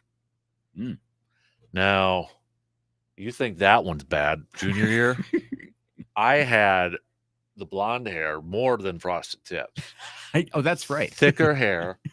And what everybody did in 2004, the hemp shell necklace. Yeah. You know what I'm talking about. Yeah. Oh, awesome. I'm going to have to try to find that senior photo from. Oh, yeah, it was bad. But those were the good days, man. Those were the good days. You can down Mountain Dews all day. The Dan Kasper Classic, really live it up 2004 style. Blast some, some Trapped and some Linkin Park. Oh, the fact that you just said Trap. Yes, because that was my pump up song. Yeah. But that was like that was like when streaming Napster, LimeWire, or LiveWire. Kazaa. Yeah. That was my thing. Yeah. Like I had a because that was a safe one. Yeah, I had like a 1989 S15 truck, so I didn't have a lot of gadget stuff in there. I had to record that song on a cassette and put it in there until I got the CD player that you could put the cassette in there, but it would play the CD, and it'd skip once in a while because you hit a bump. But next year, 20th anniversary of 2003. Not that actually means anything, but you could do like an 03 out all of next year. Ooh, you know what I should do? No, you're giving me an idea. We should do the show from that golf course. T-High. Probably be like, what the hell is going on here? Everyone will be like, what is this broadcasting people doing over here? Yeah. Ooh, yeah. So you're giving me ideas, man. I'm going to have to take that polo down and see if I actually fit in it, though. So I might have to go that route. Like I said, you've got goals. If it doesn't fit, you got goals for next year. Oh, and plus I don't know if I want to be on TV wearing a Michael Jordan Space Jam jersey at 6 o'clock in the morning. As opposed to a super, super tight polo shirt at 6 o'clock in the morning. Yeah. We'll see. I'll figure it out. Yeah. But be a lot of fun. Hey, there's no such thing as bad publicity. There isn't. Unless you find the Unless shell you're Deshaun necklace. Watson. Also that. Shell necklaces and Deshaun Watson. Ooh, shell necklaces. Remember those? Like they were like tight. Yes. Like collar. It was right around the time of the choke collars. Yeah. That a lot of women were wearing at that time, and then the guys had the oh boy. Yeah. Like where the hell? It's every year. Yeah. Or every few years. There's always something. Yeah. What was the most embarrassing fad that you ever partook in? Oh boy. See, that's tricky. I want to hear from Surveyor what was like the most embarrassing fad he ever participated in. That's and tough. for everybody else. It's tough for me because I was usually, for the longest time, I was very fad resistant. I was very bland. Thing is, like ever since I've gotten married and like I'm like, all right, Marie, go for you. Tell me what's more current, and we're going with that. That would have set me up for some disasters had I taken that approach like 20 years ago. I was in the banded collar shirts back in the 90s. My senior picture has me in a banded collar shirt. Not terrible, but extremely mid-90s. Extremely so. I will not say windsuits because windsuits were awesome. I'm just saying, like you know what I'm talking about, windsuits, right? Windsuits? The wind pants, and then you had the jacket. Oh yeah. Okay, got it. They were funky colors on there. I had a purple and a green one for crying out loud. But then it developed into breakaway pants with the buttons on the side because you wanted to be a baller. Yeah. I would say probably my most embarrassing one was wearing a basketball jersey with a long sleeve tee underneath. Long sleeve t-shirt. Yep. Oh yeah. I get the short sleeve with the long sleeve. Yeah. Well, it's winter, so I wanted to wear a hoop shirt. Yeah. But everybody did it. Understandable, but still, everybody did. Not the greatest fashion look. So, and then the other one I think I did, I had the Z's in the side of my head. I remember that. Spiked hair, Z's in the side. Is there photo evidence of that? I don't think so. Dang. I did shave my head once too. That was ugly. Ugh. That was really ugly. Is this like Scottie Pippen? Like, whoa, what did you do? Grow hair? Probably. But yeah, it turned out he had like you know what I'm talking about. When he shaved his head and there are ripples, you're like, wow. Yeah, it was bad. It was bad. Yeah, but I remember in elementary the Z's in the side. I really wanted the footballs on the side because a friend of mine in elementary school had footballs on the side. Or it was like what do you want to call them? Like staircase? Yeah. It's like the line, so it looked like a staircase on there. Oh, yeah, that just no. That was embarrassing too. Yeah. Although, I mean, I could be convinced I'm putting a G on the side of my head. Cut in there. I could be convinced at the right time. Yeah. Oh gosh, that sounds like a bet. Should that be a hole on? No, I don't have the hair right now to do it. Yeah, that's right. We got to wait till 2023. Yes. If the Packers, okay, this is what we're gonna do. If the Packers go to the Super Bowl, I will put a G in my head. Not win the Super Bowl, just go to the Super Bowl. Nope, just go to the Super Bowl. Which, as we've seen over the past few years, this is not snark, this is real talk, is kind of a major accomplishment to get over the hump of playing playoff games at Lambeau Field and getting to the Super Bowl. So, like, this is something that of late is seemingly impossible. So you're putting down a pretty good bet here. They go. I'll put a G on the side of my head, and then I will tip the hair green and yellow. How about that? Sure. Let's do it. Because they got the temporary gel stuff. I know a friend of mine in high school would always put gel in his hair, but it was like the temporary stuff was always red. Thought it was cool.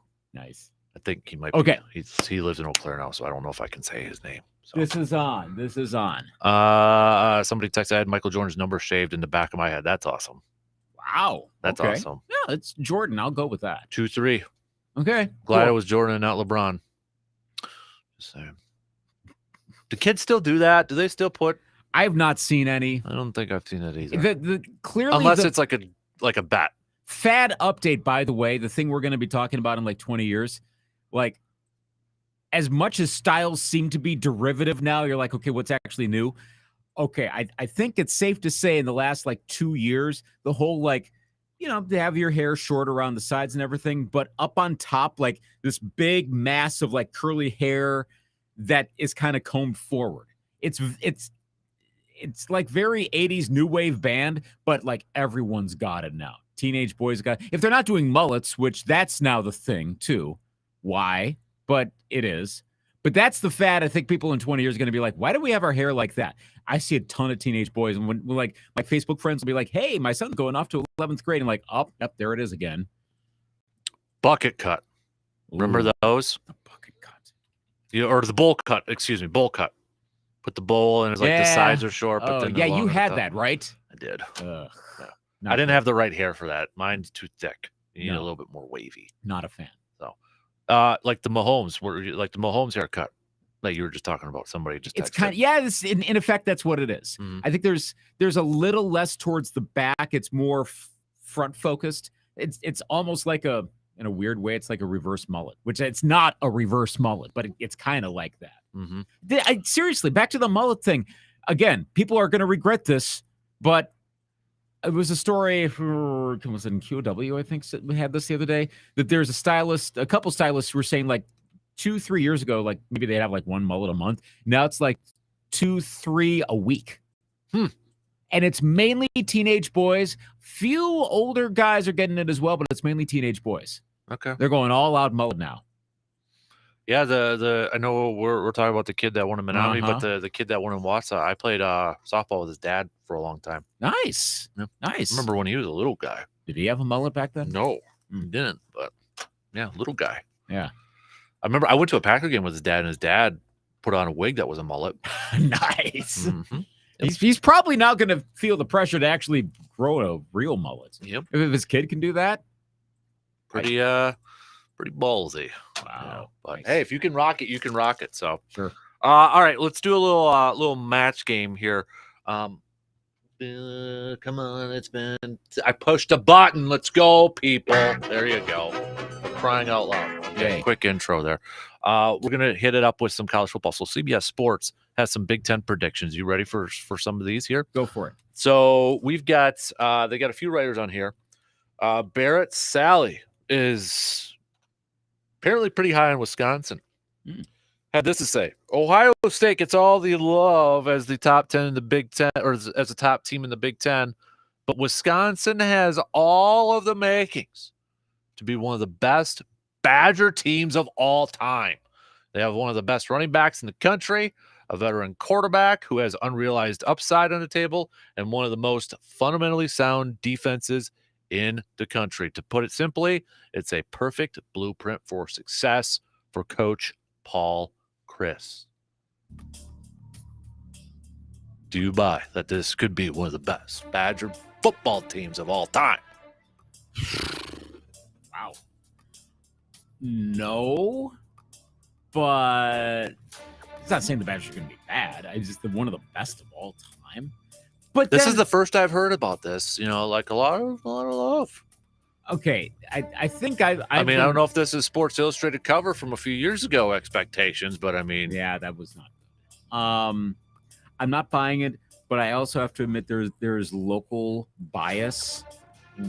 I think we've been so scarred by the Graham Mertz era that we don't know if he really can be that good anymore. I think we've gone all the way around to he's the second coming of Alex Hornibrook, which is not fair, but it's that's out there now. So I'm not quite ready to say that yet. But plus, he's kind of making the case of like, everything can go right for Wisconsin. But isn't it the case every year with Wisconsin?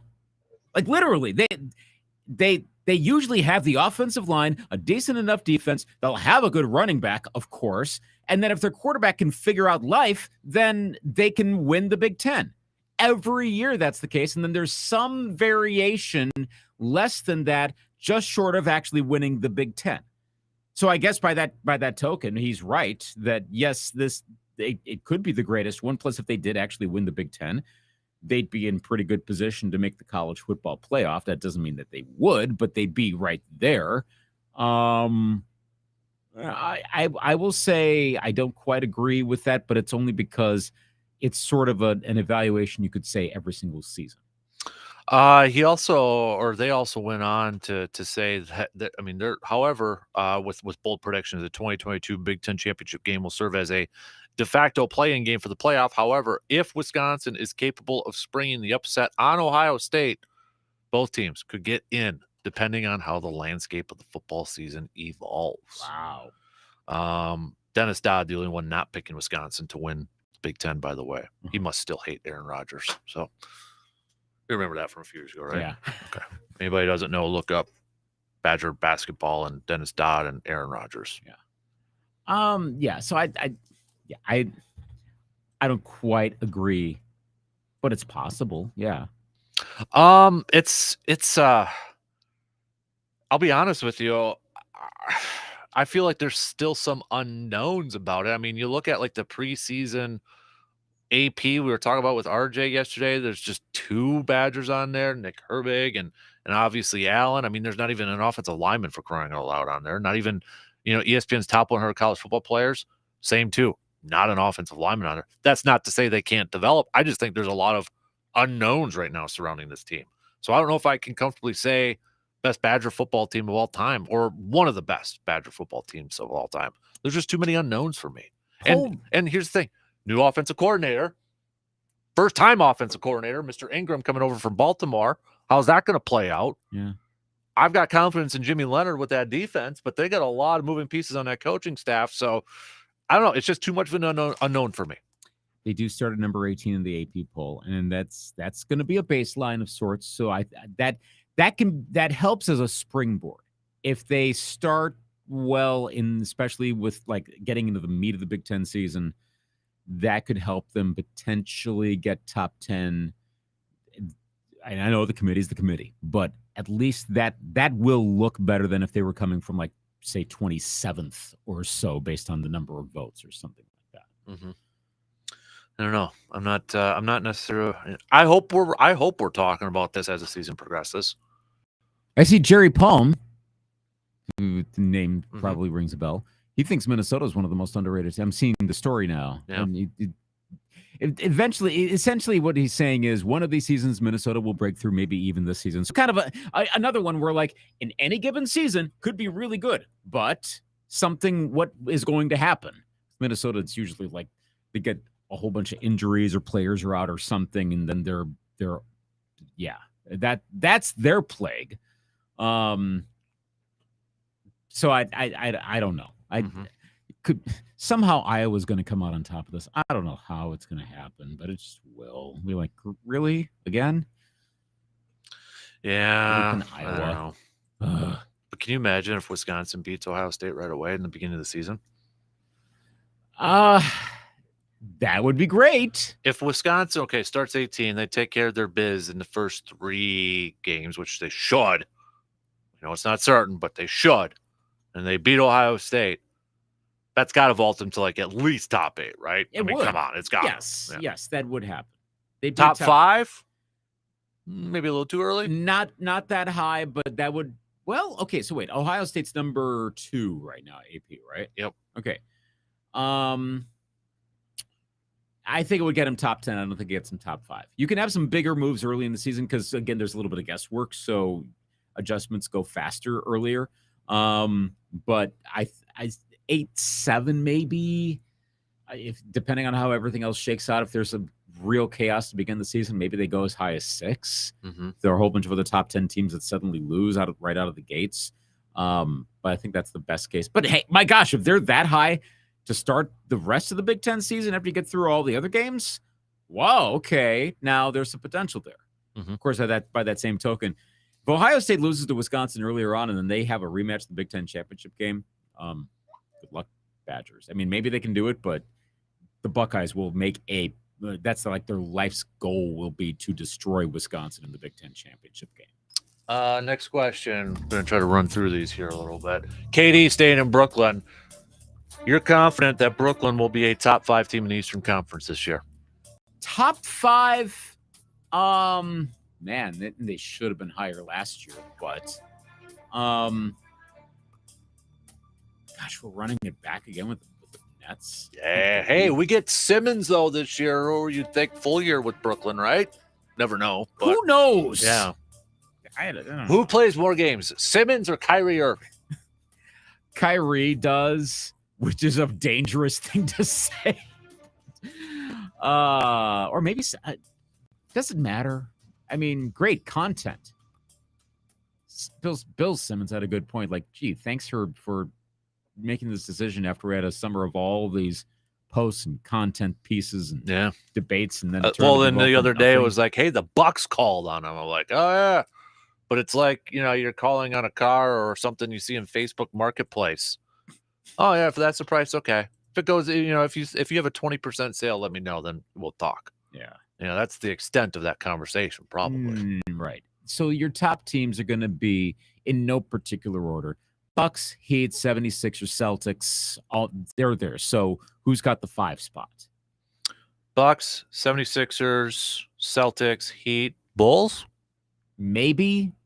I think it's between Brooklyn, Chicago. I think Atlanta should be better. They should be than what their record indicates. Charlotte probably should be getting better. And we're leaving Toronto out of this discussion, though I don't know if Toronto is ready to spring their way back towards the top yet. Chicago's an interesting team. They made such a jump last year, and you remember Ball missed a big chunk of the season. I wonder with Cleveland if another year with like Mobley and company is going to be enough to get them towards the top half of the playoffs and out of the play-in game.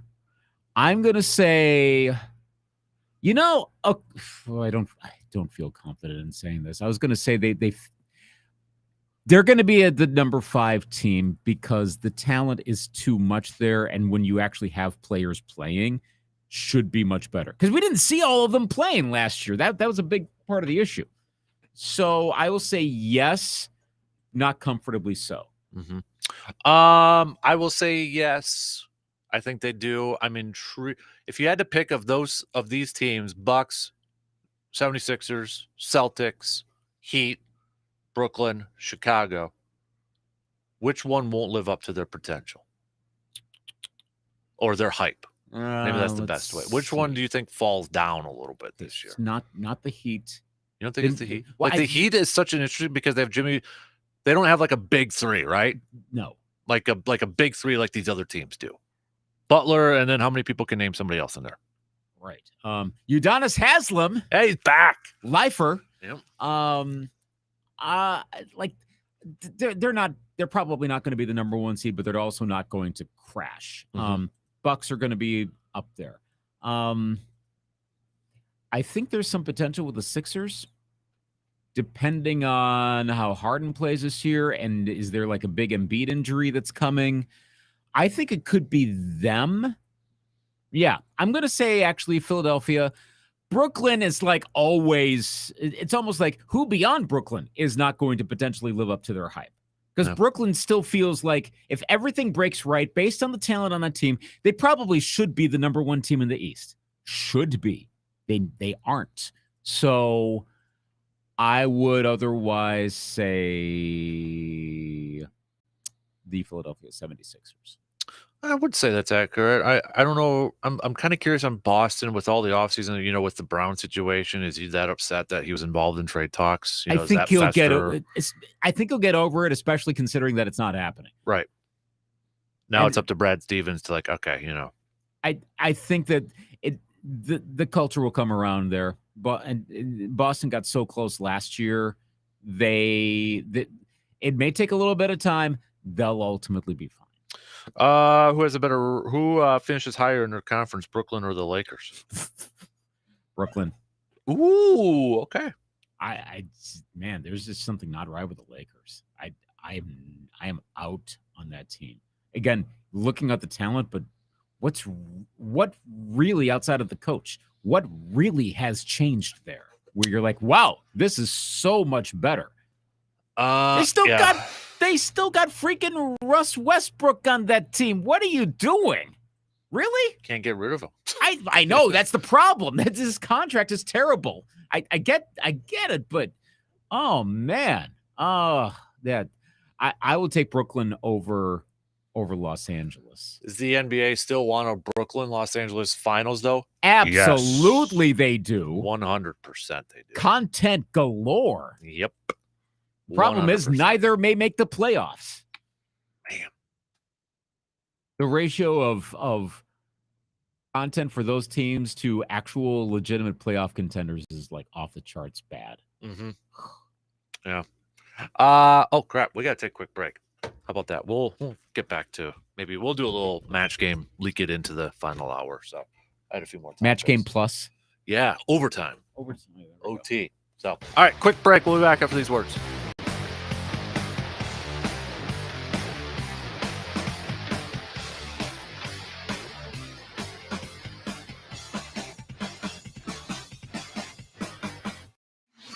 Got a take on today's topics but can't call in? Then hit us up on Facebook, Twitter, or the text line and let your fingers do the talking. The shortest sports betting drive from the Twin Cities is the Book Sports Betting Lounge at St. Croix Casino, Turtle Lake. Sports betting in person, great food, craft beverages, VIP seating, and 360-degree theater and the round viewing on giant HD TVs. You gotta see it to believe it. Sports betting is now legal at the Book. More at GoPlayWin.com. Just a short drive away. St. Croix Casino, Turtle Lake. Find your fortune. The stations of Midwest Family Eau Claire invite you to the Wisconsin Sports Show Fall Edition, August 26th through the 28th at the Chippewa Valley Expo Center in Eau Claire. Over 100 vendors, indoor petting zoo, food plot panel discussions, trout pond, hunting, deer, duck, pheasant, and more, plus other great fall sports. Admission is $7 in advance at Menards and Festival Food Stores. Friday, August 26th is $5 Friday. Just $5 at the door, 3 to 8 p.m. Win tickets to the Wisconsin Sports Show Fall Edition with your favorite Midwest Family Eau Claire radio stations. Hi, this is Matt LePay, voice of Badgers football and basketball. At this very moment, there are thousands of Wisconsin families impacted by Alzheimer's disease or dementia who need support. Who do they trust? The Alzheimer's Association. Caregiving can be an emotionally, physically, and financially draining role. The Alzheimer's Association provides education, care, and support to all those facing Alzheimer's and other dementia. The Alzheimer's Association is here all day, every day, through their free 24/7 helpline. One call, thousands of answers. If you have concerns about memory loss or other cognitive changes, or questions about caregiving, Alzheimer's diagnosis, and treatment or clinical trials, make that call today to 800-272-3900 or visit alz.org/WI. Sponsored by the Alzheimer's Association Wisconsin chapter with funding by Oak Park Place Foundation. River Country Co-op wants to help you put some gas in your tank. It's the River Country Co-op Cenex Small Town Gas Pass Giveaway. The River Country Co-op Cenex Small Town Gas Pass Giveaway of the week is the Sheldon and Eau Claire 3rd Street stores. All you have to do is stop on in at the Sheldon and the Eau Claire 3rd Street Cenex store this week only to register to win a $50 gas card. No purchase necessary. Don't miss out on your chance to win some free gas. Get to these River Country Co-op Cenex stores now to enter. Staples has everything for school at great prices. So this year you won't go back to school. You'll be ready to move forward and master 5th grade math. I can't do this. It's impossible. Not you, Dad, your daughter. Staples will help her move forward. Right. Right now, Staples comp books and number 2 pencils are just 50 cents each. Plus, 2 pocket paper folders are only 25 cents each. Everything on your list at amazing prices. Staples, we're not going back. We're going forward to school. Ends 8/27 in store only, limit 30. If you were to listen to Dan Kasper nonstop around the clock for a solid month, you'd become the king of all sports fans, desired by beautiful women, and rich beyond your dreams. I think. Try it and let's see. The Dan Kasper Show.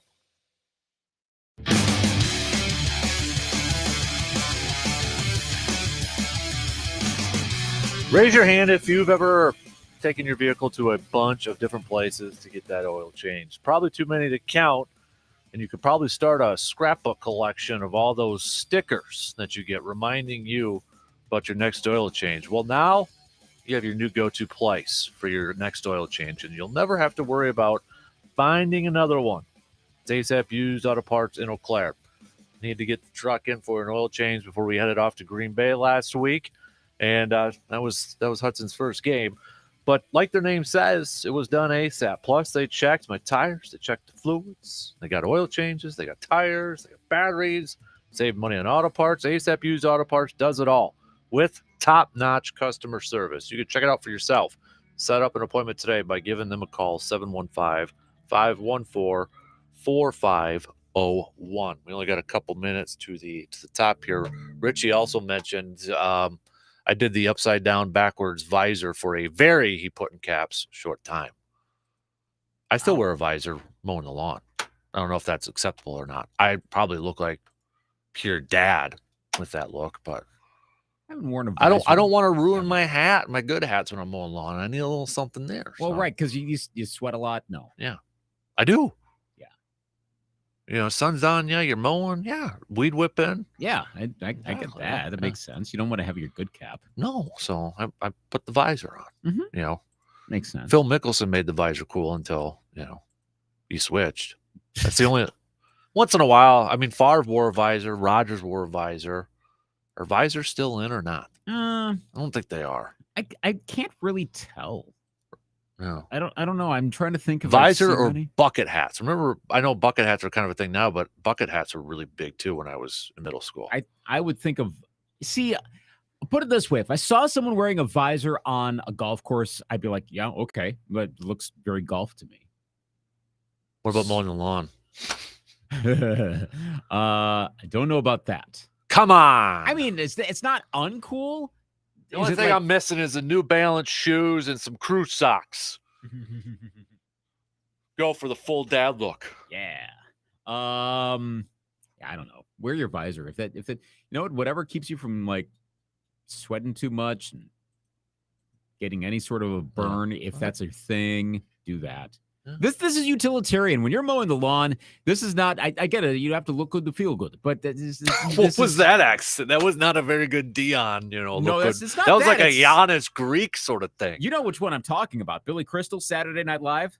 Oh no, I don't. But I thought you were quoting Dion. Look good, feel good. Play. No. We're talking at SNL. Billy Crystal. Was it? What was his character's name? Fernando. Yeah, it was Fernando. Fernando's Hideaway. So he was quoting Dion. 1984. Yeah, look it up. Okay, look Fernando's good. Hideaway, SNL, 1984. Look good, feel good, play good, play good, pay good, it's pay better good, to eat look good. good than to feel good. That was his thing. Oh, you look marvelous. Oh, did Dion rip it off from Billy Crystal? Yes, he did. Prime time. Come on. WAYY Eau Claire, W286CK Eau Claire, Sports Talk 105.1 and 790 AM. Sports Talk 105.1 with the very latest local news.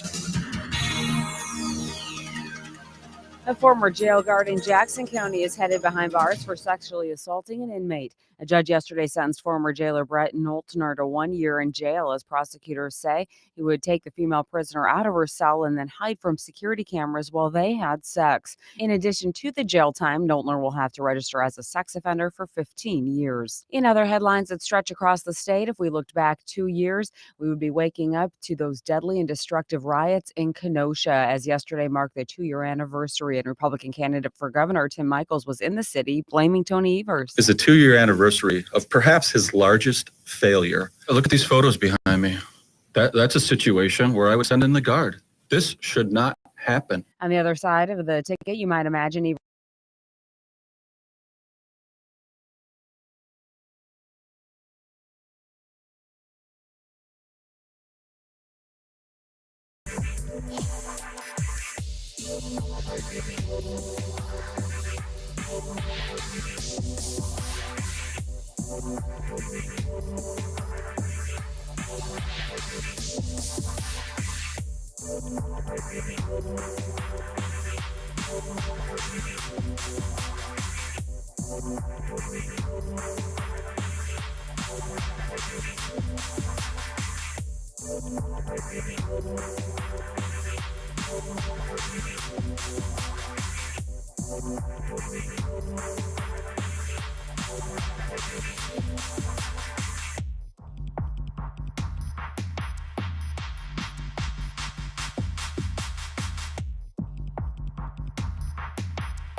Now let's introduce your host, a man who lives and breathes and has a passion for sports, a man who breaks everything down in the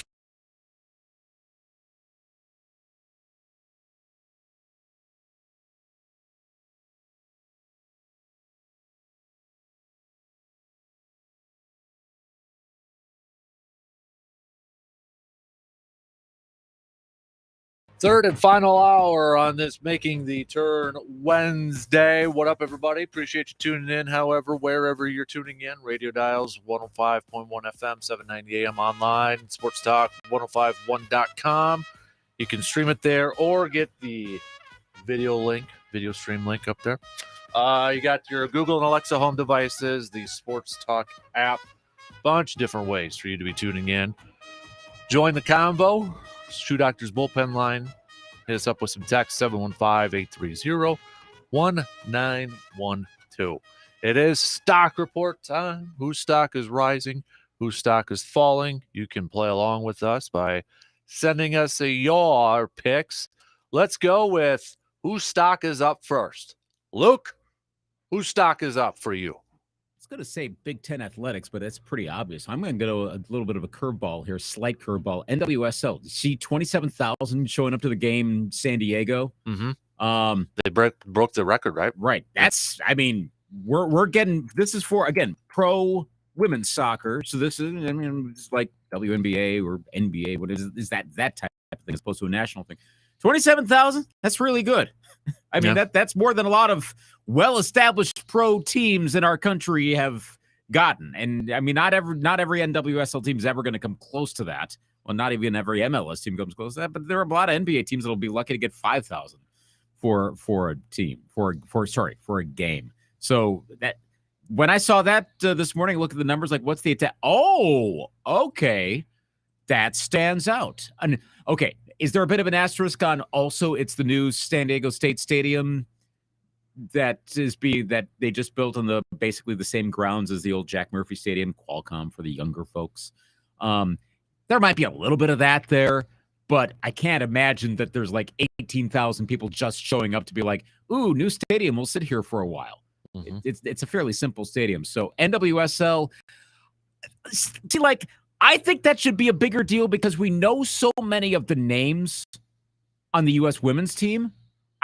You then want to see how do they do with the pro level. Like the Dream Team, you know all the people there, and then we see how they do in the NBA. Of course, it's kind of the other way around. The NBA made the Dream Team as opposed to the Dream Team making the NBA. But if you got well-known names in sports, I'd like to follow them in their pro careers. And yet, can you name who Alex Morgan plays for? Isn't it Orlando? See, that's the thing. I should know the answer. I don't. Oh, please tell me I'm right. I'm going to look it up quick. See, I think she plays for one of those two teams that's playing. It's like L.A. and San Diego. And San Diego, yeah. Right? Because it's an L.A. San Diego thing. Which again, I know soccer's a bigger deal down in Southern California. She played for Orlando last year, and then a couple years ago. That's right. Yeah, I was close. Mm-hmm. Close. But the point being, this should be a bigger deal considering the talent and considering the name ID of the people involved. We should know more about that. So I take this as a good sign. Hopefully it gets to the point where we could actually like follow some of these teams, and ideally we get some teams up here. We could actually have a rooting interest beyond just the players. But yeah, NWSL, that's definitely a stock riser for sure based on that, what's happening in San Diego. My stock riser, Jordan Love. I think he's played some solid preseason football. That doesn't mean he's going to transition into a great NFL starting quarterback in the regular season. But given what we've seen in the first couple games, I should say, I think, if I'll put it this way, if what we've seen from Jordan Love this year in preseason, you take that version and you put him in that Kansas City game last year and everything else plays out the same, I think Green Bay wins that game. From what I've seen from Jordan Love this year. Now, would Matt LaFleur still kind of call a similar game and that sort of thing? We can get into that debate again, but I don't want to. But I think Jordan Love has progressed nicely. So I'm going to go stock up Jordan Love. Cool. Stock up. I think that's a fair point. Would it be very easy for me to say stock down Kellen Mond? Yeah, what's going on with your backup quarterback situation? Nick Mullins for the win. Woo! Yeah, it's weird, isn't it? Because it's a Shanahan style quarterback. Nick Mullins used to play for San Francisco for a long time. Your boy, part of the Shanahan system, O'Connell. So it looks like you're trying to find quarterbacks that fit that Shanahan style of offense. Not an actual Shanahan like we've had the past few years. No, who again I hate to say that, like the Vikings have had for the past few years. He's just not performing well. The reality is, if Kirk Cousins goes down, the Vikings are definitely not a playoff team. I mean, by that same token, look, I know Jordan Love is turning out better than he has, and it's a relative reduction. Like if Jordan Love is playing, I don't think the Packers are definitively not a playoff team. They're probably a playoff team, but they're probably more like a 6 or 7 seed as opposed to a potential Super Bowl champion with Aaron Rodgers. In the Vikings case, you scale down from likely a wild card, outside shot of a division if everything just breaks right and chaos happens in Green Bay, down to out of the playoffs. With Kellen Mond, I was high on him. I thought he had potential, and by this time you would think you'd see more of it. I know it's a preseason game, but you're going up against comparable competition, and you're throwing stupid picks. So when I saw the Nick Mullins signing, my immediate thought was, and I think everybody who knows anything about that team knows, all right, he's the new backup, and Mond you don't and make that gone. Trade unless he's going to be a backup. Nope, not at all. And Mullins has had his moments as a backup. That's the thing. He's a backup. He will not carry you to the promised land, but he will be more serviceable than Sean Mannion or Kellen Mond, where if they're in the game, you figure, all right, we've lost this one unless you're playing like Jacksonville or someone like that. So stock down Kellen Mond. Stock down Angels. Angels owner is going to be selling team. Maybe that's actually stock up. Maybe it is actually. But just the Angels the last few years, stock down has just been awful. I've I fell into it again. I picked them to go to the postseason. They started off great, but nothing. I mean, just what a you got two of the best players, maybe one of the best players of all time, or is one of the best players of all time, if you ask Alexa, Mike Trout. And you've been to the postseason once, for crying out loud. Like, you spend money, but it's just I'm going to go with the Angels just for the last few years. And it's to the point now where the owner is selling the team, for crying out loud. So, which is good. I mean, I know Arte Moreno put a lot into that team. He's pushed the whole Los Angeles thing, branding, et cetera, et cetera. He's been an active owner. The thing is, he just hasn't turned out to be that great of an owner. Ultimately, he has the final say on a lot of stuff, and it's probably just as well that he gets out of it. And there's new blood to that team because they seem snake bitten. So, yeah. Can I do one more stock riser? Yeah. Detroit Lions. They're getting some good pub from Hard Knocks, especially MCDC, Motor City Dan Campbell. I don't know. I don't think you've watched any of the episodes. I don't have.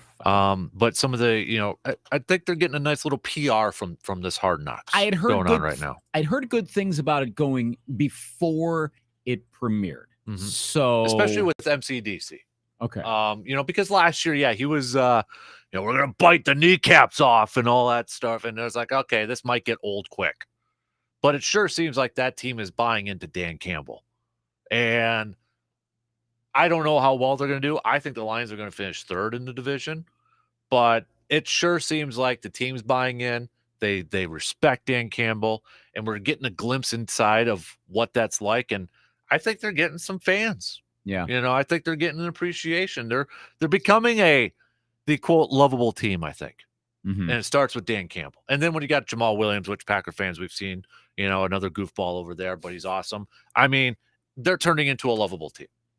They're turning into that team that if they're not in your division, you might be rooting for. I was just going to say, if they're not an NFC North team, are the Detroit Lions at the point where they would be like your second favorite team?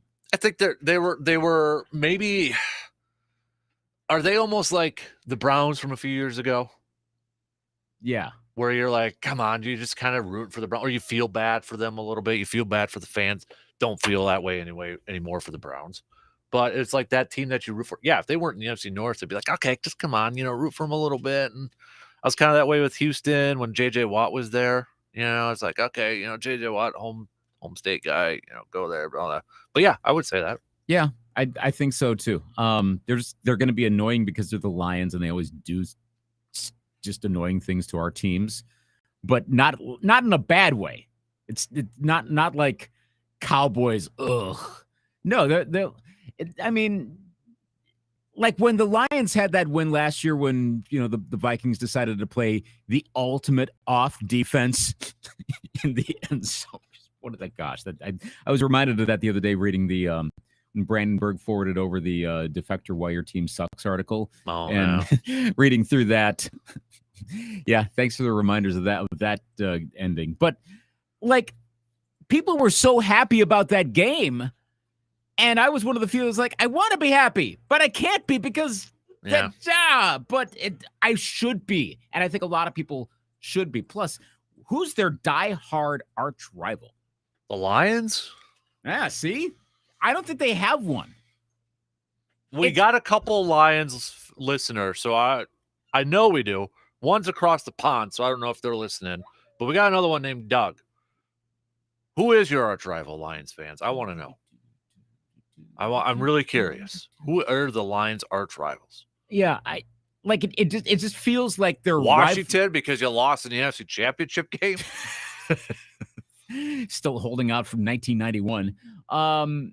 It's probably going to be Green Bay, but there's not that history. See, it feels like, and again, I'm not a Lions fan. I don't know, but it feels like it's just sort of the NFC North. Like there aren't arch rivals, but you have three traditional solid rivals. Whereas Packers you can make a case for the see, this is interesting. With the Vikings, most every Viking fan will say the Packers, to a somewhat lesser extent, a noticeably lesser extent, the Bears, but it's mainly the Packers. For the Packers, there's a whole lot of folks, probably a majority will say the Bears. There is a sizable, not a majority, but a very sizable, and again, it all depends on where you live, who will say it's the Vikings. And there are probably a good number of Viking and Packer fans, as we've discussed many times, who will say the Cowboys. Bears, I think I would guess most Bears fans will say the Packers. I don't think there are other rivalries as strong. That's my sense. Dan Schumacher, Bob Gallagher, Gallagher's not a Packer. He's a Packer fan, but he's from Chicagoland, so he might know. Gallagher's not a Packers fan. No, he's not. Thought he was. No. Wasn't he? No. Okay, I know him. I should remember this. I thought I saw him delving in Packers stuff at one point. No. I got a picture of him when he was here a couple years ago, donned in Bears stuff. Okay, maybe that's what it was. I'm trying to remember. Maybe I'm confusing this with Marty Green, the whole you're from Chicago, but you're a Packers fan. What? But you're also a Cubs fan? Gallagher's a huge Bears fan. Okay. Huge, yeah. Okay. I know Schumacher is tried and true. He's talked plenty of smack on this show about the Bears, and we don't appreciate it, but we tolerate it because it's Dan Schumacher. I appreciate it because nothing comes to fruition, so it doesn't matter. It's just blank, comments that usually always happens from him. So, yeah. Hi, Dan, if you're listening. Yeah, it's no, seriously, who are outside of the okay, Lions fans? We're your biggest ones, but A.D. Schumacher, any other Bears fans listening, outside of the Packers, do you have like another arch rival? Is there another team that can make that case? Because I can't figure. No, seriously, I'm not sure who it is. I'm trying to be able to send a message to our guy Tom from across the pond, but Facebook's being weird for me right now. What, like 2:30? Yeah, it should be like 2:17 in the afternoon. Should be at the pub right now, but I'll see if I can figure this out. We'll see if I can, because we haven't heard from Tom in a while from England. Make sure he's okay. I wonder if he's going to the Packer game over there. Didn't roast when it got over 100 degrees there. Let's see if I can find him. See if we can get that message over there. Okay. Yep. Okay. I got a message out to him. So cool. What do you think? What do you think he's going to say? Let's put some butts on this. I think it's going to be Green Bay. I would. Does he have I forget. Does he have a Wisconsin connection? Well, I mean, that's how he found out about this program. He told me one time he was in southern Wisconsin and because he was doing something with football. He was playing football. And I don't know the whole story, but he was in southern Wisconsin, but he was riding in the car with somebody who listens to the program, and he got hooked to it, and he still listens to it across the pond. Okay. That does yeah, that's a humble brag. That's a humble brag, though, too. So just, yeah. Dan Schumacher did tweet at you, by the way. Okay. Said Packers are the rival of the Bears. Well, duh, yeah. So maybe maybe there is no other I'm wondering, is there like a sub arch rival or something? But maybe there's not. I mean, for some teams, there's just one. Mm-hmm. Yeah, I mean, here's the thing. More teams have Green Bay's got a couple rivals because Green Bay wipes the floor with multiple teams. Let's just be real, right? The Minnesota, what's their main rival? Green Bay. Yeah. Chicago, main rival, Green Bay. Yeah. Why? Because Green Bay's better than you. That's just facts are facts. Well, right now, anyway. Facts are facts, and truth hurts. Thanks, Lizzo. They're just saying that's the case. Tell me I'm wrong. I mean, tell me I'm wrong. Of late, you're correct. It's like everybody hates Tom Brady. They hate the great ones. Kobe Bryant, one of my favorite quotes from Kobe Bryant. So, like, who's the bigger, okay, Atlanta, New Orleans. I, as far as I could tell, those two just have each other as arch rivals, but they don't have other arch rivals. Like Kobe said, haters are a good problem to have. Nobody hates the good ones; they hate the great ones. Yeah. So, like, no, a lot of people don't like Kobe. They don't like Tom Brady. Why? Because they win. All I do is win, no matter what. That's why everybody hates the Packers, because all they do is win. They may not win the big game all the time, but they win a lot in the regular season. At least we don't put up division championships like some people. Yeah. That shall remain nameless. But you know what I'm getting at. I think they took them down. I think. Or the one that I saw the other day, the Colts had a 2014. Oh yeah, Colts. They've got theirs up yet, I think. AFC finalist. Yeah. And the funny thing is, I've always I think making the conference championship game is a significant accomplishment. That's always been kind of a sign of who was great in a given year, and you made it as a finalist. You don't have a trophy or that sort of stuff, obviously. But I think that is a major accomplishment. That being said, how do you acknowledge it without it coming across as, we were in the game? That doesn't work. Yeah, I mean, I get it. You get a trophy for, winning your conference championship and all that, but at the same time, it's like, yeah, we lost a big game though, too.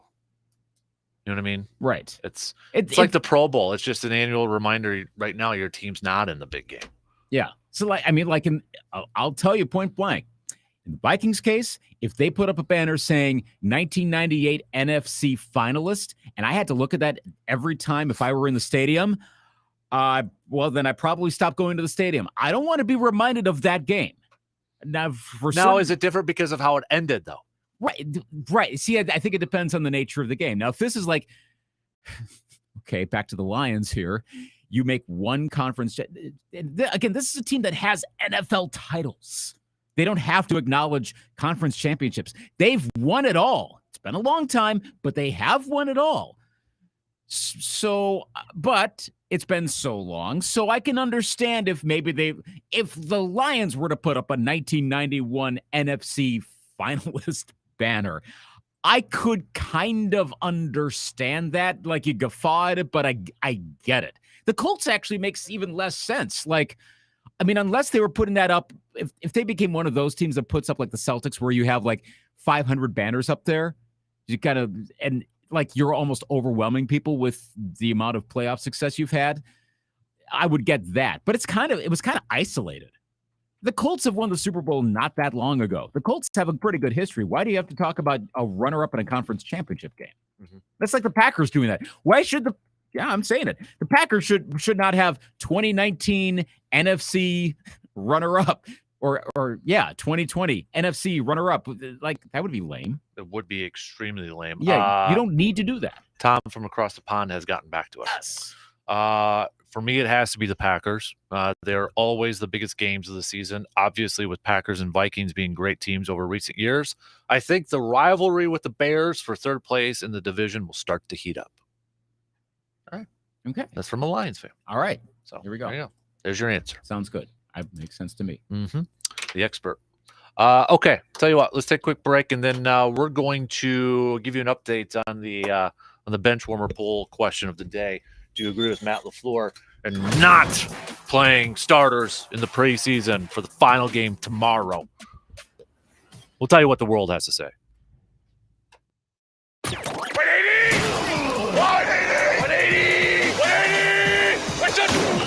The Dan Kasper Show will be right back. Since 1946, Ansey & Associates, an independent insurance and employee benefits agency, has been on a mission to help Wisconsin business owners and employees secure, protect, and grow their version of the American dream. By staying true to our mission and providing our clients with the most innovative, best-in-class insurance products, such as Niche Pro, MedPro, and Risk Pro, Ansey & Associates has become the trusted partner of more than 5,000 businesses across Wisconsin. Fantasy football season is upon us. So the question is, who's number one on your draft board this year? Is it that stud running back, that MVP quarterback? Well, I'll let you in on a secret. My draft board, it consists of players named Aaron, Matt, Ben, and Jason. Anyone from the Carpet City Flooring Center team. Because when it comes to getting that new floor in your home, don't live in that fantasy world. Work with the best and the most consistent winner there is. That's Carpet City Flooring Center. The entire team there will become the best teammates you could hope for. And I know this from my own experiences. So if you're thinking about getting that new floor in your home, your office, your man cave, bedroom, or wherever, stop fantasizing about that new floor. Just make it a reality with the best team in the biz. It's Carpet City Flooring Center right here in Eau Claire. So rip up those mock draft boards. There's only one place you need to go when it comes to all of your flooring needs. Visit Carpet City Flooring Center for yourself today at 3109 East Hamilton Avenue in Eau Claire. Hi, this is Matt LePay, voice of Badgers football and basketball. At this very moment, there are thousands of Wisconsin families impacted by Alzheimer's disease or dementia who need support. Who do they trust? The Alzheimer's Association. Caregiving can be an emotionally, physically, and financially draining role. The Alzheimer's Association provides education, care, and support to all those facing Alzheimer's and other dementia. The Alzheimer's Association is here all day, every day, through their free 24/7 helpline. One call, thousands of answers. If you have concerns about memory loss or other cognitive changes, or questions about caregiving, Alzheimer's diagnosis, and treatment or clinical trials, make that call today to 800-272-3900 or visit alz.org/WI. Sponsored by the Alzheimer's Association Wisconsin chapter with funding by Oak Park Place Foundation. The stations of Midwest Family Eau Claire invite you to the Wisconsin Sports Show Fall Edition, August 26th through the 28th at the Chippewa Valley Expo Center in Eau Claire. Over 100 vendors, indoor petting zoo, food plot panel discussions, trout pond, hunting, deer, duck, pheasant, and more, plus other great fall sports. Admission is $7 in advance at Menards and Festival Food Stores. Friday, August 26th is $5 Friday. Just $5 at the door, 3 to 8 p.m. Win tickets to the Wisconsin Sports Show Fall Edition with your favorite Midwest Family Eau Claire radio stations. VFW Post 305 on Star Avenue in Eau Claire, where breakfast is served 7 days a week, 7 to 11 a.m. Make sure to come on Wednesdays for great specials on burgers and wings. And if you're looking for a Friday fish fry, look no further. Try the VFW Post 305 on Star Avenue. After the Friday fish fry, stay for karaoke from 9 to 1 a.m. Sundays from 2:30 to 6:30 p.m., the DJ plays your favorite oldies hits. VFW Post 305 on Star Avenue in Eau Claire, where no one does more for veterans and their community. Because you have high standards and won't settle for anything less, like your wife did. It's the Dan Kasper Show.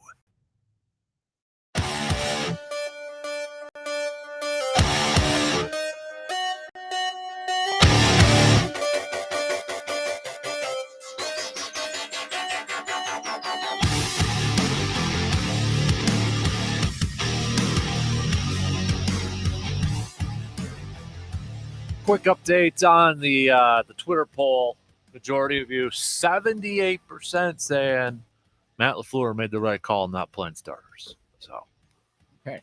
Now, I said it before. I used to be in the camp of play starters, but I've changed it over the last few years. I've changed it. My thought has changed. Kirk Cousins hasn't played, and I know one game he missed because of COVID. Right. You know, I don't know if he would have played anyways, but I saw a list the other day or yesterday. Somebody had tweeted out of all the starting quarterbacks who haven't or won't be playing in the preseason. I mean, it's a big list. It's a big chunk out there. There's big names out there. So I mean, it's not like Green Bay's the only team that's not playing starters. I know Andy Reid was kind of like, we'll see about Patrick Mahomes tomorrow night. We'll see. I think I think this was in Football Morning in America. I think this was in like the Newman section of the Breeder Mail. I'm trying to remember where this was, but it was a suggestion about, wouldn't it make more sense? And I think this might have been 10 things I think. Make more sense to have people pay to watch the team scrimmages where you have starters actually playing versus full price preseason games to watch a bunch of guys that are going to get cut. That's interesting because let's use Green Bay as an example. Move it inside Lambeau. It'd be like family night, but it'd be like family night when they scrimmaged Buffalo. Remember that a while ago when Mike Sherman was doing it? They had Buffalo come in. Mm-hmm. It'd be similar to that. I might be on board with that. Which, I mean, then have you basically just turned it into a preseason game? Yeah. But you could turn family night, maybe push it back and have one of those scrimmages. Mm-hmm. I think I'd be on game with that. Yeah. Now, obviously, it's not like a game. And for some people, they may miss out on their first chance to actually go to a game or their first game. So, but, I mean, Green Bay is the exception, right? I mean, they could sell out a family night for 70,000 people. Or what was it this year? 50,000, I think, which is still a lot more than a lot of other teams can do. And honestly, they probably would bring in more if you found out that, the Saints were coming, cool. Well, pick your team. Colts are coming. There's Matt Ryan on the field. I mean, well, okay, at least I know somebody who's on the field now. Okay. I'm more in on that. because if I'm going to a preseason game, I'm totally doing secondary market. There's no way I'm paying full price for a preseason game. Second, I'm going more for some other reason than watching the game. I'm going because, I went to a Viking preseason game, but that was so I could see a football game at US Bank Stadium back when the prices were really, really high because the stadium was fairly new. It was a way to get my mom to go to a fellow Viking fan. She's actually from Minnesota, so she's got legitimate claim on that. But for her to go see a Viking game in the new stadium, and she doesn't care about football as much as she loves watching the Vikings, but she doesn't care as much as I do. For her, it was just the experience of going into the stadium and seeing what that's like. Preseason's perfect for that, but you don't pay full price for that. And unless it's like in your case where you're paying attention, like literally you are paying attention to. Well, I've got 2 notebooks and pens and all that. I'm doing scouting reports. How did you manage to do that while holding Hudson? Yeah, that was very difficult. I was going to say, that photo of you two looking out the field, Hudson's probably like, wow, football. And you're like, okay. Yeah, everybody thought I had too serious of a look. Well, what do you mean I have too serious of a look? You're scouting. I'm watching the damn game, people. I mean, come on. We need content. For the love of Mary. The pods don't record themselves. Exactly. Come on. So that's why you go to the preseason games, because you can find cheaper ways to get in. I am curious outside of season ticket holders, I get it. But outside of that, how many people really pay full price for a preseason game? Well, how many people pay full price for a regular season game? But there's way more for preseason. So if I want to pay attention to what's on the field, understanding that none of it still counts, I would rather go to a scrimmage. I'm way more excited to see people who I actually know outside of just jerseys. Right. That's really what you're looking at. You're watching you're watching uniforms with a few people. You're like, oh, I remember that guy in college. That's it. And like this year, maybe a little different, like Romeo Dobbs, right? I was like, ooh, this guy, 4th rounder, lighting up training camp. And what's he doing? The one he scores a touchdown. We had a little bit more of like, hey, we can focus on that guy. Right.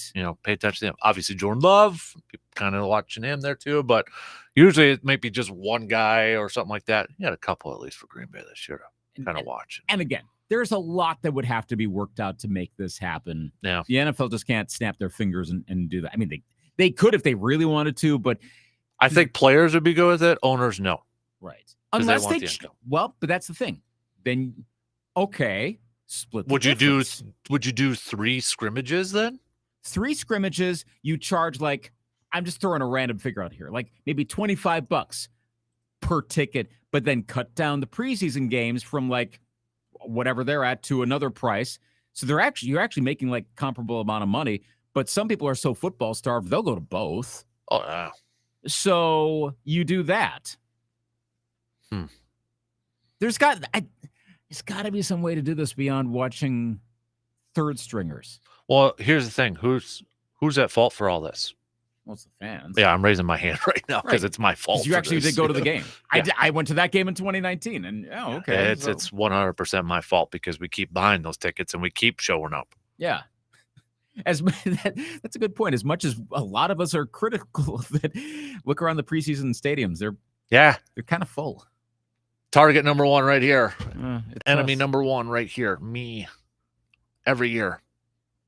Yeah. I'm not going to change either. So if that's what it is, that's what it is. So, but I'm kind of curious about that. I'd like to learn more about it.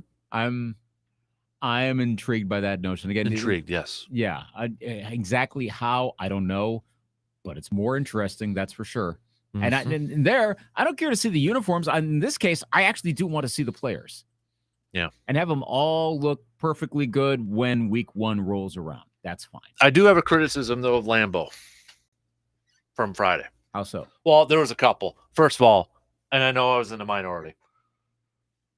I'm hoping, I should say. But within the first 2 minutes, I had people saying the season's over with. Really? Yes. I mean, there was they were complaining, you make millions of dollars, you're dropping the football.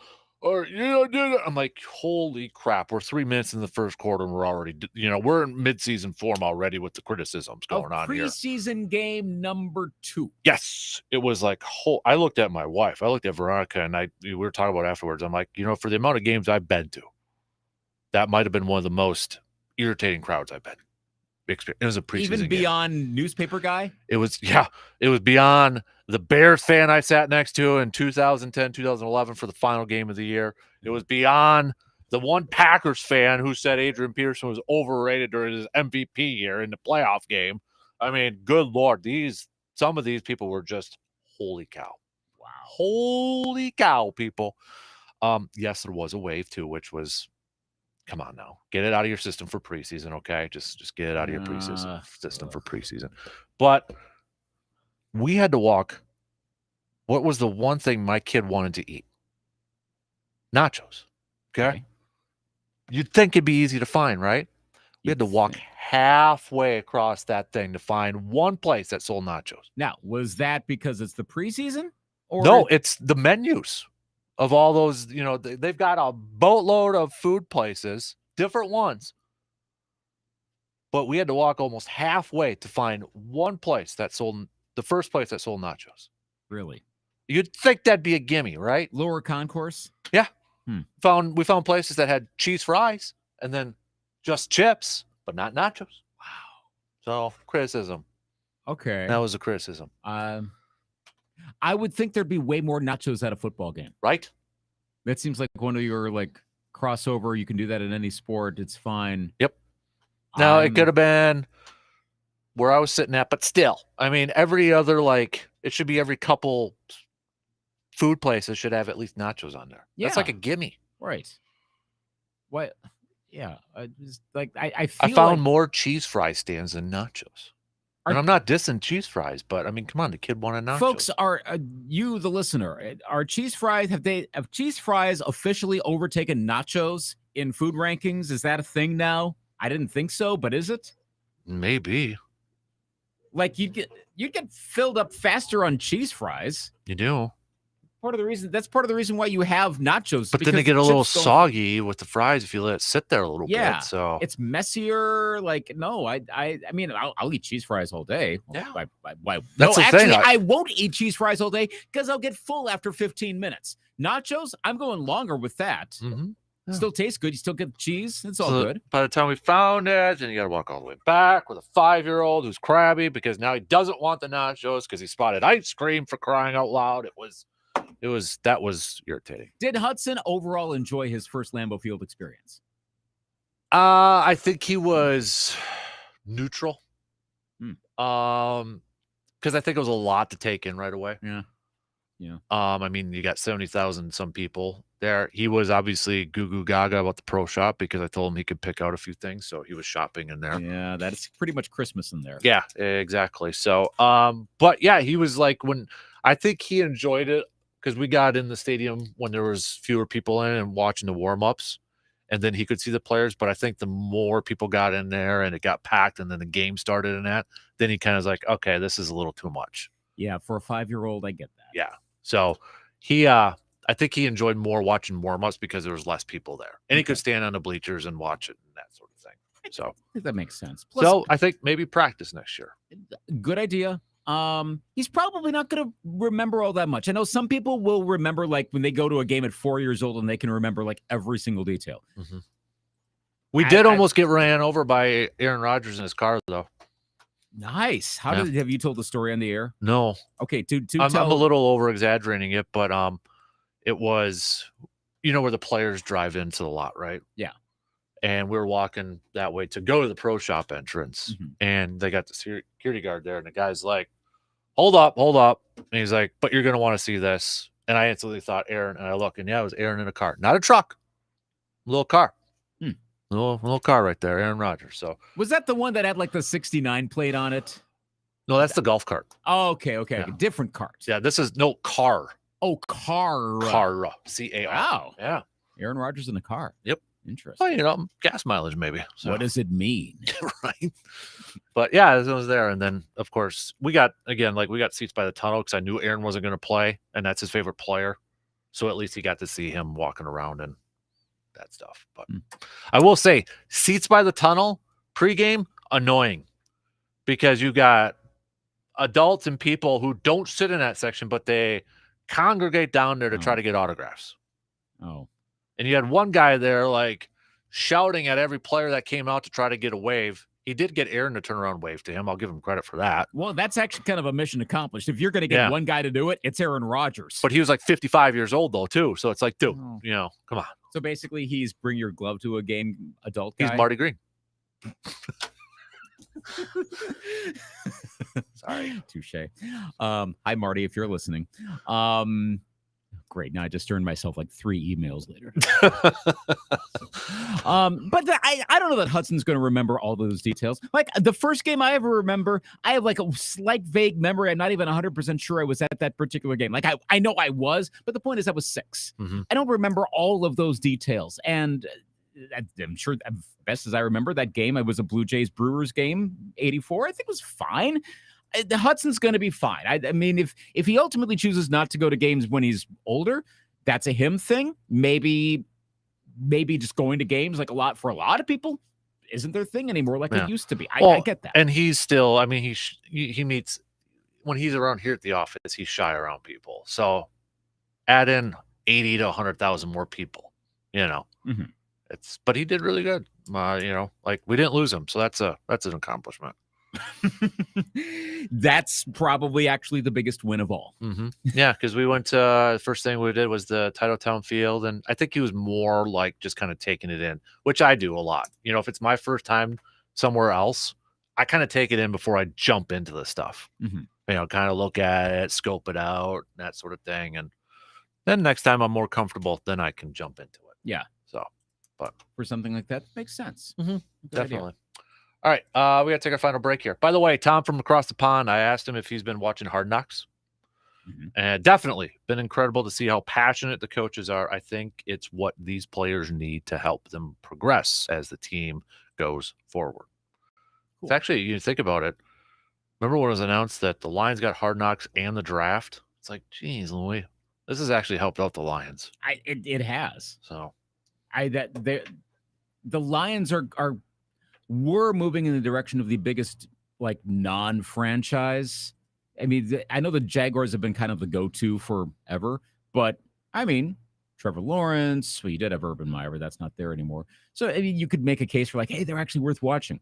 Lions, until this boom that's happened of late, they kind of were perilously close to that. Like right now, in terms of like which NFL matchup do you actually like? Why do I want to watch it? I did say the Monday night game the other night, Falcons and Jets. Mm-hmm. I know there are players on each team, but I can come up with like 16 other things I can do much better with my life than watch a Falcons Jets game, even a regular season game. And just 16, you said? Approximately. Okay, name them. Right off the, I'm kidding. Give me some time to think about it. But I could come up with 16 where I'd be like, better that than watching the Falcons and Jets week anything. Okay. Right now. I think they're probably near correct me if I'm wrong, but aren't those two like pretty much the bottom 2 teams of most power rankings? Them and probably the Texans. And Texans might. I would say Texans are actually going to win a few games this year. Yeah, I've been seeing that. Like, I'm not going to be as south on the Texans as I think most people probably would be. If they're going to be, now they're not going to go to the Super Bowl, but they're going to be a little better.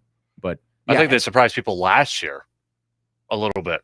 That they were competitive and actually won a game or 2. I know we got to take a break, but better quarterback this year, Davis Mills or Mac Jones, year 2. Ooh, that's a good question. Mm-hmm. Mm-hmm. There's a lot of love about Davis Mills coming out of there, and there's a lot of questions about Mac Jones. I know. I might go Davis Mills just because if Matt Patricia's calling the offensive plays for the Patriots, they're in a whole lot of trouble. With Joe Judge. And Joe Judge, too, yeah. Good Lord. That, I'm like, but under Belichick, look, they were good under Belichick. On their own, not so good. So it's easy to guffaw at that. I wouldn't be so sure of that. All that being said, I would, if I had to choose between those two, I would pick Mills over Jones. That's a bit of a sexy pick right now, but I think there's a reason to be higher on Davis Mills over Mac Jones, just those two. Mm-hmm. All right, we got to take a break. But remember a couple of weeks ago when Sterling Sharp and Cecil Isbell were potentially, they were one step away from being finalists for the Hall of Fame. They didn't get in. But did Mike Holmgren reach that pedestal? Is he a finalist? Because this morning it was just announced of the coaches and the contributor category, one finalist going to the selection committee. Was it Mike Holmgren or was it somebody else? I'll just say, Luke, I think you're going to agree with the selection if you didn't see it already. Okay. So, all right, quick break. We'll be back after these words.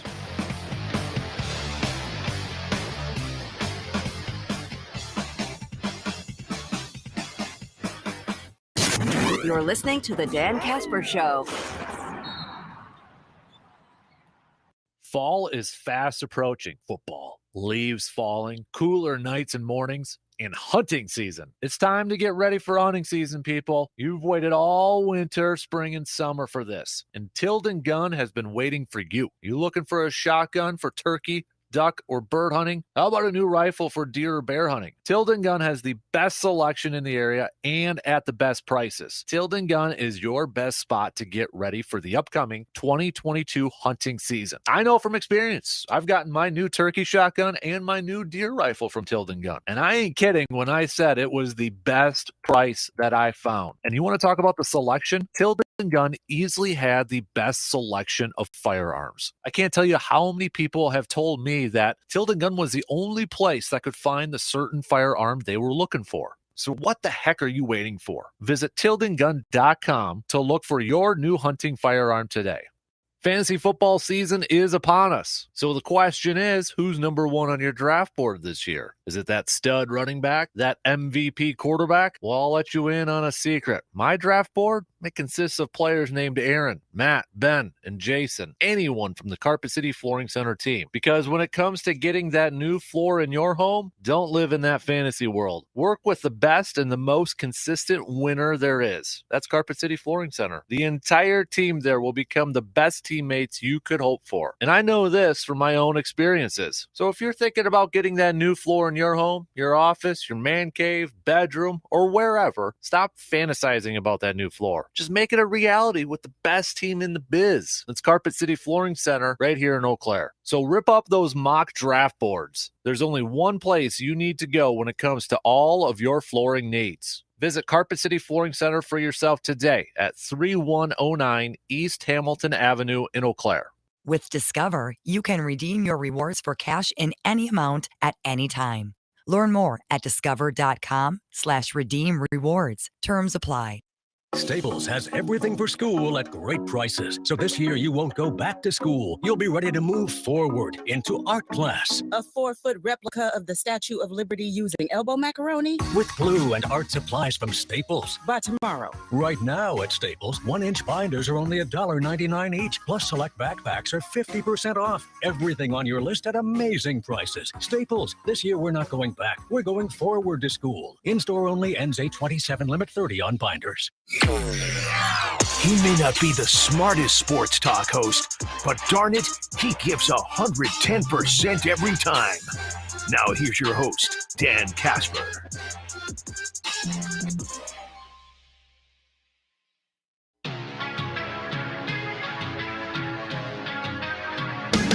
I missed this. Tom's on our video stream right now from across the pond. Oh, cool. Nachos over cheese fries every day. The amount of toppings you can have on nachos is the winning factor.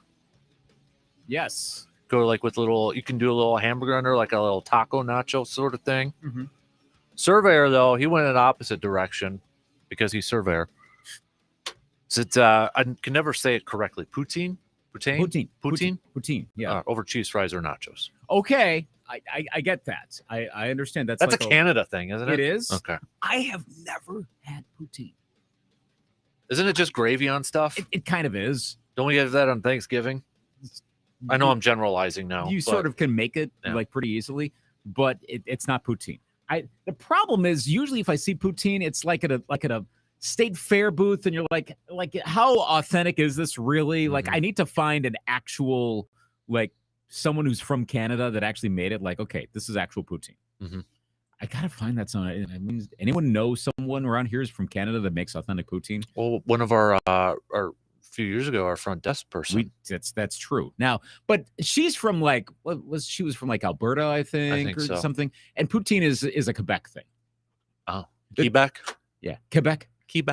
It's almost like saying, hey, this person's from the United States. They must know how to make jambalaya. They're from Seattle.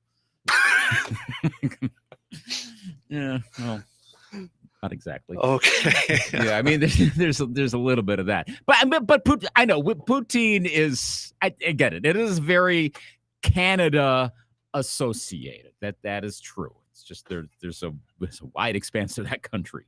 Hey, we got like that. We got a contributor coach going to the next stage, but let's be real. A lot of these senior committees and these contributors, as of late, they've been getting in, right? So it's like you get to this point, you're probably going to get voted in at this.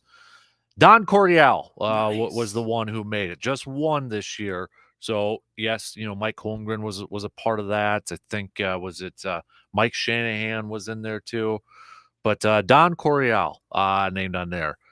And when you look at his coaching record, I mean, there's nothing really to brag about, right? I mean, 111 and 83 wins. Here's the thing. I think he's going to get in more for a contributor status, even though he was a coach. Would you agree with that? I would. Because of the passing game, the air Coryell with Dan Fouts in that. It was a significant part of the game. Now, I don't know. I literally do not know how long-term influential that was compared to other aerial-focused offenses throughout NFL history. And I don't know that you can necessarily draw a line from Air Coryell to today's vertical game. Mm-hmm. But was it a stepping stone, though? That's the thing. Yeah. And I think you can you could say like it showed that you could do something comparable to what is oftentimes used today in the NFL, even if it wasn't immediate. And I think that you can. The knock on Air Coryell was that there's a lot of passing, but not a lot of running. Back when running the football was still very significant in the game, defense was still pretty significant, and those Charger defenses weren't like all-time legendary units. And they didn't get to the Super Bowl. They got to 2 conference championships. There you go. You're AFC finalists 2 years in a row. Couldn't get there.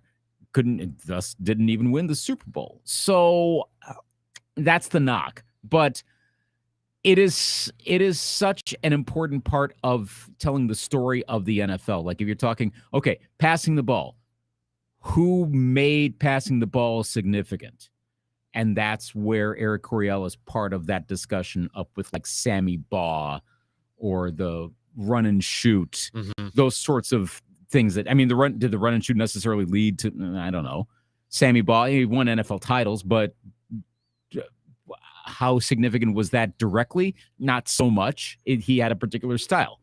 But yeah, I would, Darryl LaMonica, the Mad Bomber. There's another guy, but LaMonica's he's not in the Hall of Fame, correct? Correct, I believe so. Yeah. But he's one player versus a coach who had a system that gets more into scheming.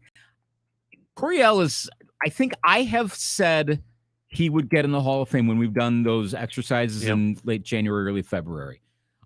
Yeah, LaMonica's not. So. But I've always been on the fence with Coryell, and I still would be. That being said, if I was told he got in the Hall of Fame, it makes sense that he gets in. So I think he should. Yeah, I would view him more as that contributor as opposed to a coach. And I'm looking at his Pro Football Reference page. You talk about coaching trees. Probably the most famous one is Joe Gibbs. Joe Gibbs, offensive backfield, offensive coordinator.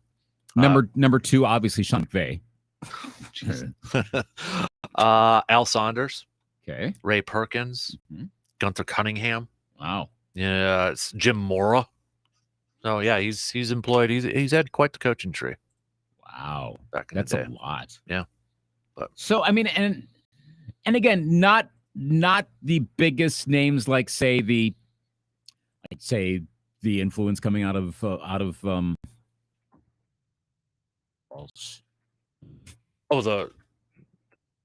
don't you hate it when it's like a very Steve Wall 49ers? This is Bill Walsh. Bill Walsh. That is such an embarrassing thing. Suddenly, you couldn't think of the name. The name of like an iconic. I'm like, person. What are you getting at here? I know. I'm like, and for some reason, your brain just goes for a second. You're like, oh gosh, I'm so glad. What's going on here? I'm so glad I'm not in the NFL today right now. Oh man, that would have gone viral. Bill Walsh and we know how many coaches came out of that are legendary coaches as well. You don't have the same level with Coryell, but you had a lot of good coaches. You had a lot of good people in the history of the NFL that came from Coryell's influence. That still meant something to the game. Without all those guys, there's a lot that doesn't happen. There's a lot more subtle, but there's a lot that doesn't happen. So yeah, I think in a contributor sense, he should get in. And I know we're getting a little bit into like, what was it? I'm trying to remember. Was it Deion Sanders that was talking about? The silver jackets and all that. Everyone's getting into the Hall of Fame now. Well, okay, but I mean, there are other categories for stuff anyway. So I think there's a way you can get Coryell in without being full blown. He is one of the top. I mean, there's a way to honor him properly. Yeah, it was. I don't agree with my boy Primetime on that one with the silver jackets and the. I see where the complaint comes from. I do too. I don't know. And again, it kind of a reference back to Peter King, where they're talking about how the Centennial Committee should have probably looked more towards the entire history of the game, but then it ended up defaulting more towards recency. And that's where not only do you have probably people that if you really properly assessed 100 years of the NFL, some of those that got in probably shouldn't have really, but also we remember a lot more of those folks. So we have our opinions on them. And that's where Deion Sanders can understandably chime in and say, I watched that guy play. I watched that guy coach. That person's not a Hall of Famer. I get that. On the other hand, who are we kicking out? And I think all of them are worthy to some extent or another. Well, I mean, here's an interesting example, like John Madden. Obviously he was a great coach for a short period of time, won a Super Bowl, his records and all that. But do you consider him more of a contributor or a coach in the Hall of Fame? I'm not going to comment because I didn't live the Madden era, which I know we're supposed to assess even before we're alive. And that's impossible to do in John Madden's case. I think he's worthy of it for his coaching. So actually, no, I will make an opinion. I think he's worthy of it, but would he have gotten without the contributing? Yes, but it would have been, of course, and now I'm trying to imagine the world where John Madden goes quiet after 1978. I know, it's hard. It's hard. No, I think he probably would have ended up coaching elsewhere again. Well, I mean, I know the whole flying thing, but I think that's the non-TV outcome for John Madden. But he's just too gregarious. Like he probably would have been an actor. But that wouldn't have gotten him into the Hall of Fame. He was just a football guy, though. Right. That's the thing. Like he's not in as a contributor. He's in as a coach, but also as beyond contributor. He was an entity of football. And I can't remember off the top of my head if they had the contributor category or not for Madden. I don't think they did, but I'm not sure off the top of my head. I'd have to look that up. Whereas now, they've got the coach / contributor, so they can incorporate. That's what helped Ron Wolf get in, a few years ago. Right. So no, not in the case. I mean, Madden was getting in anyway. And I know sometimes you can get in multiple. Think of like say the Rock and Roll Hall of Fame. You can get in as a songwriter and as an artist. That's happened a few times. But in the NFL's case, I mean, when you're in, you're in. I think people figure we're good. I've been dominating Madden 23, by the way, so anybody want to play me? I've been kicking some you-know-what. Okay. So good. Oh, yeah. All right, that's going to do it for us. DP and the Danettes, they're up next. Have yourself a fantastic Wednesday. We will be back at it again tomorrow morning, just past 6. Talk to you then. You're listening to the Dan Patrick Show on WAYY Eau Claire, W286C.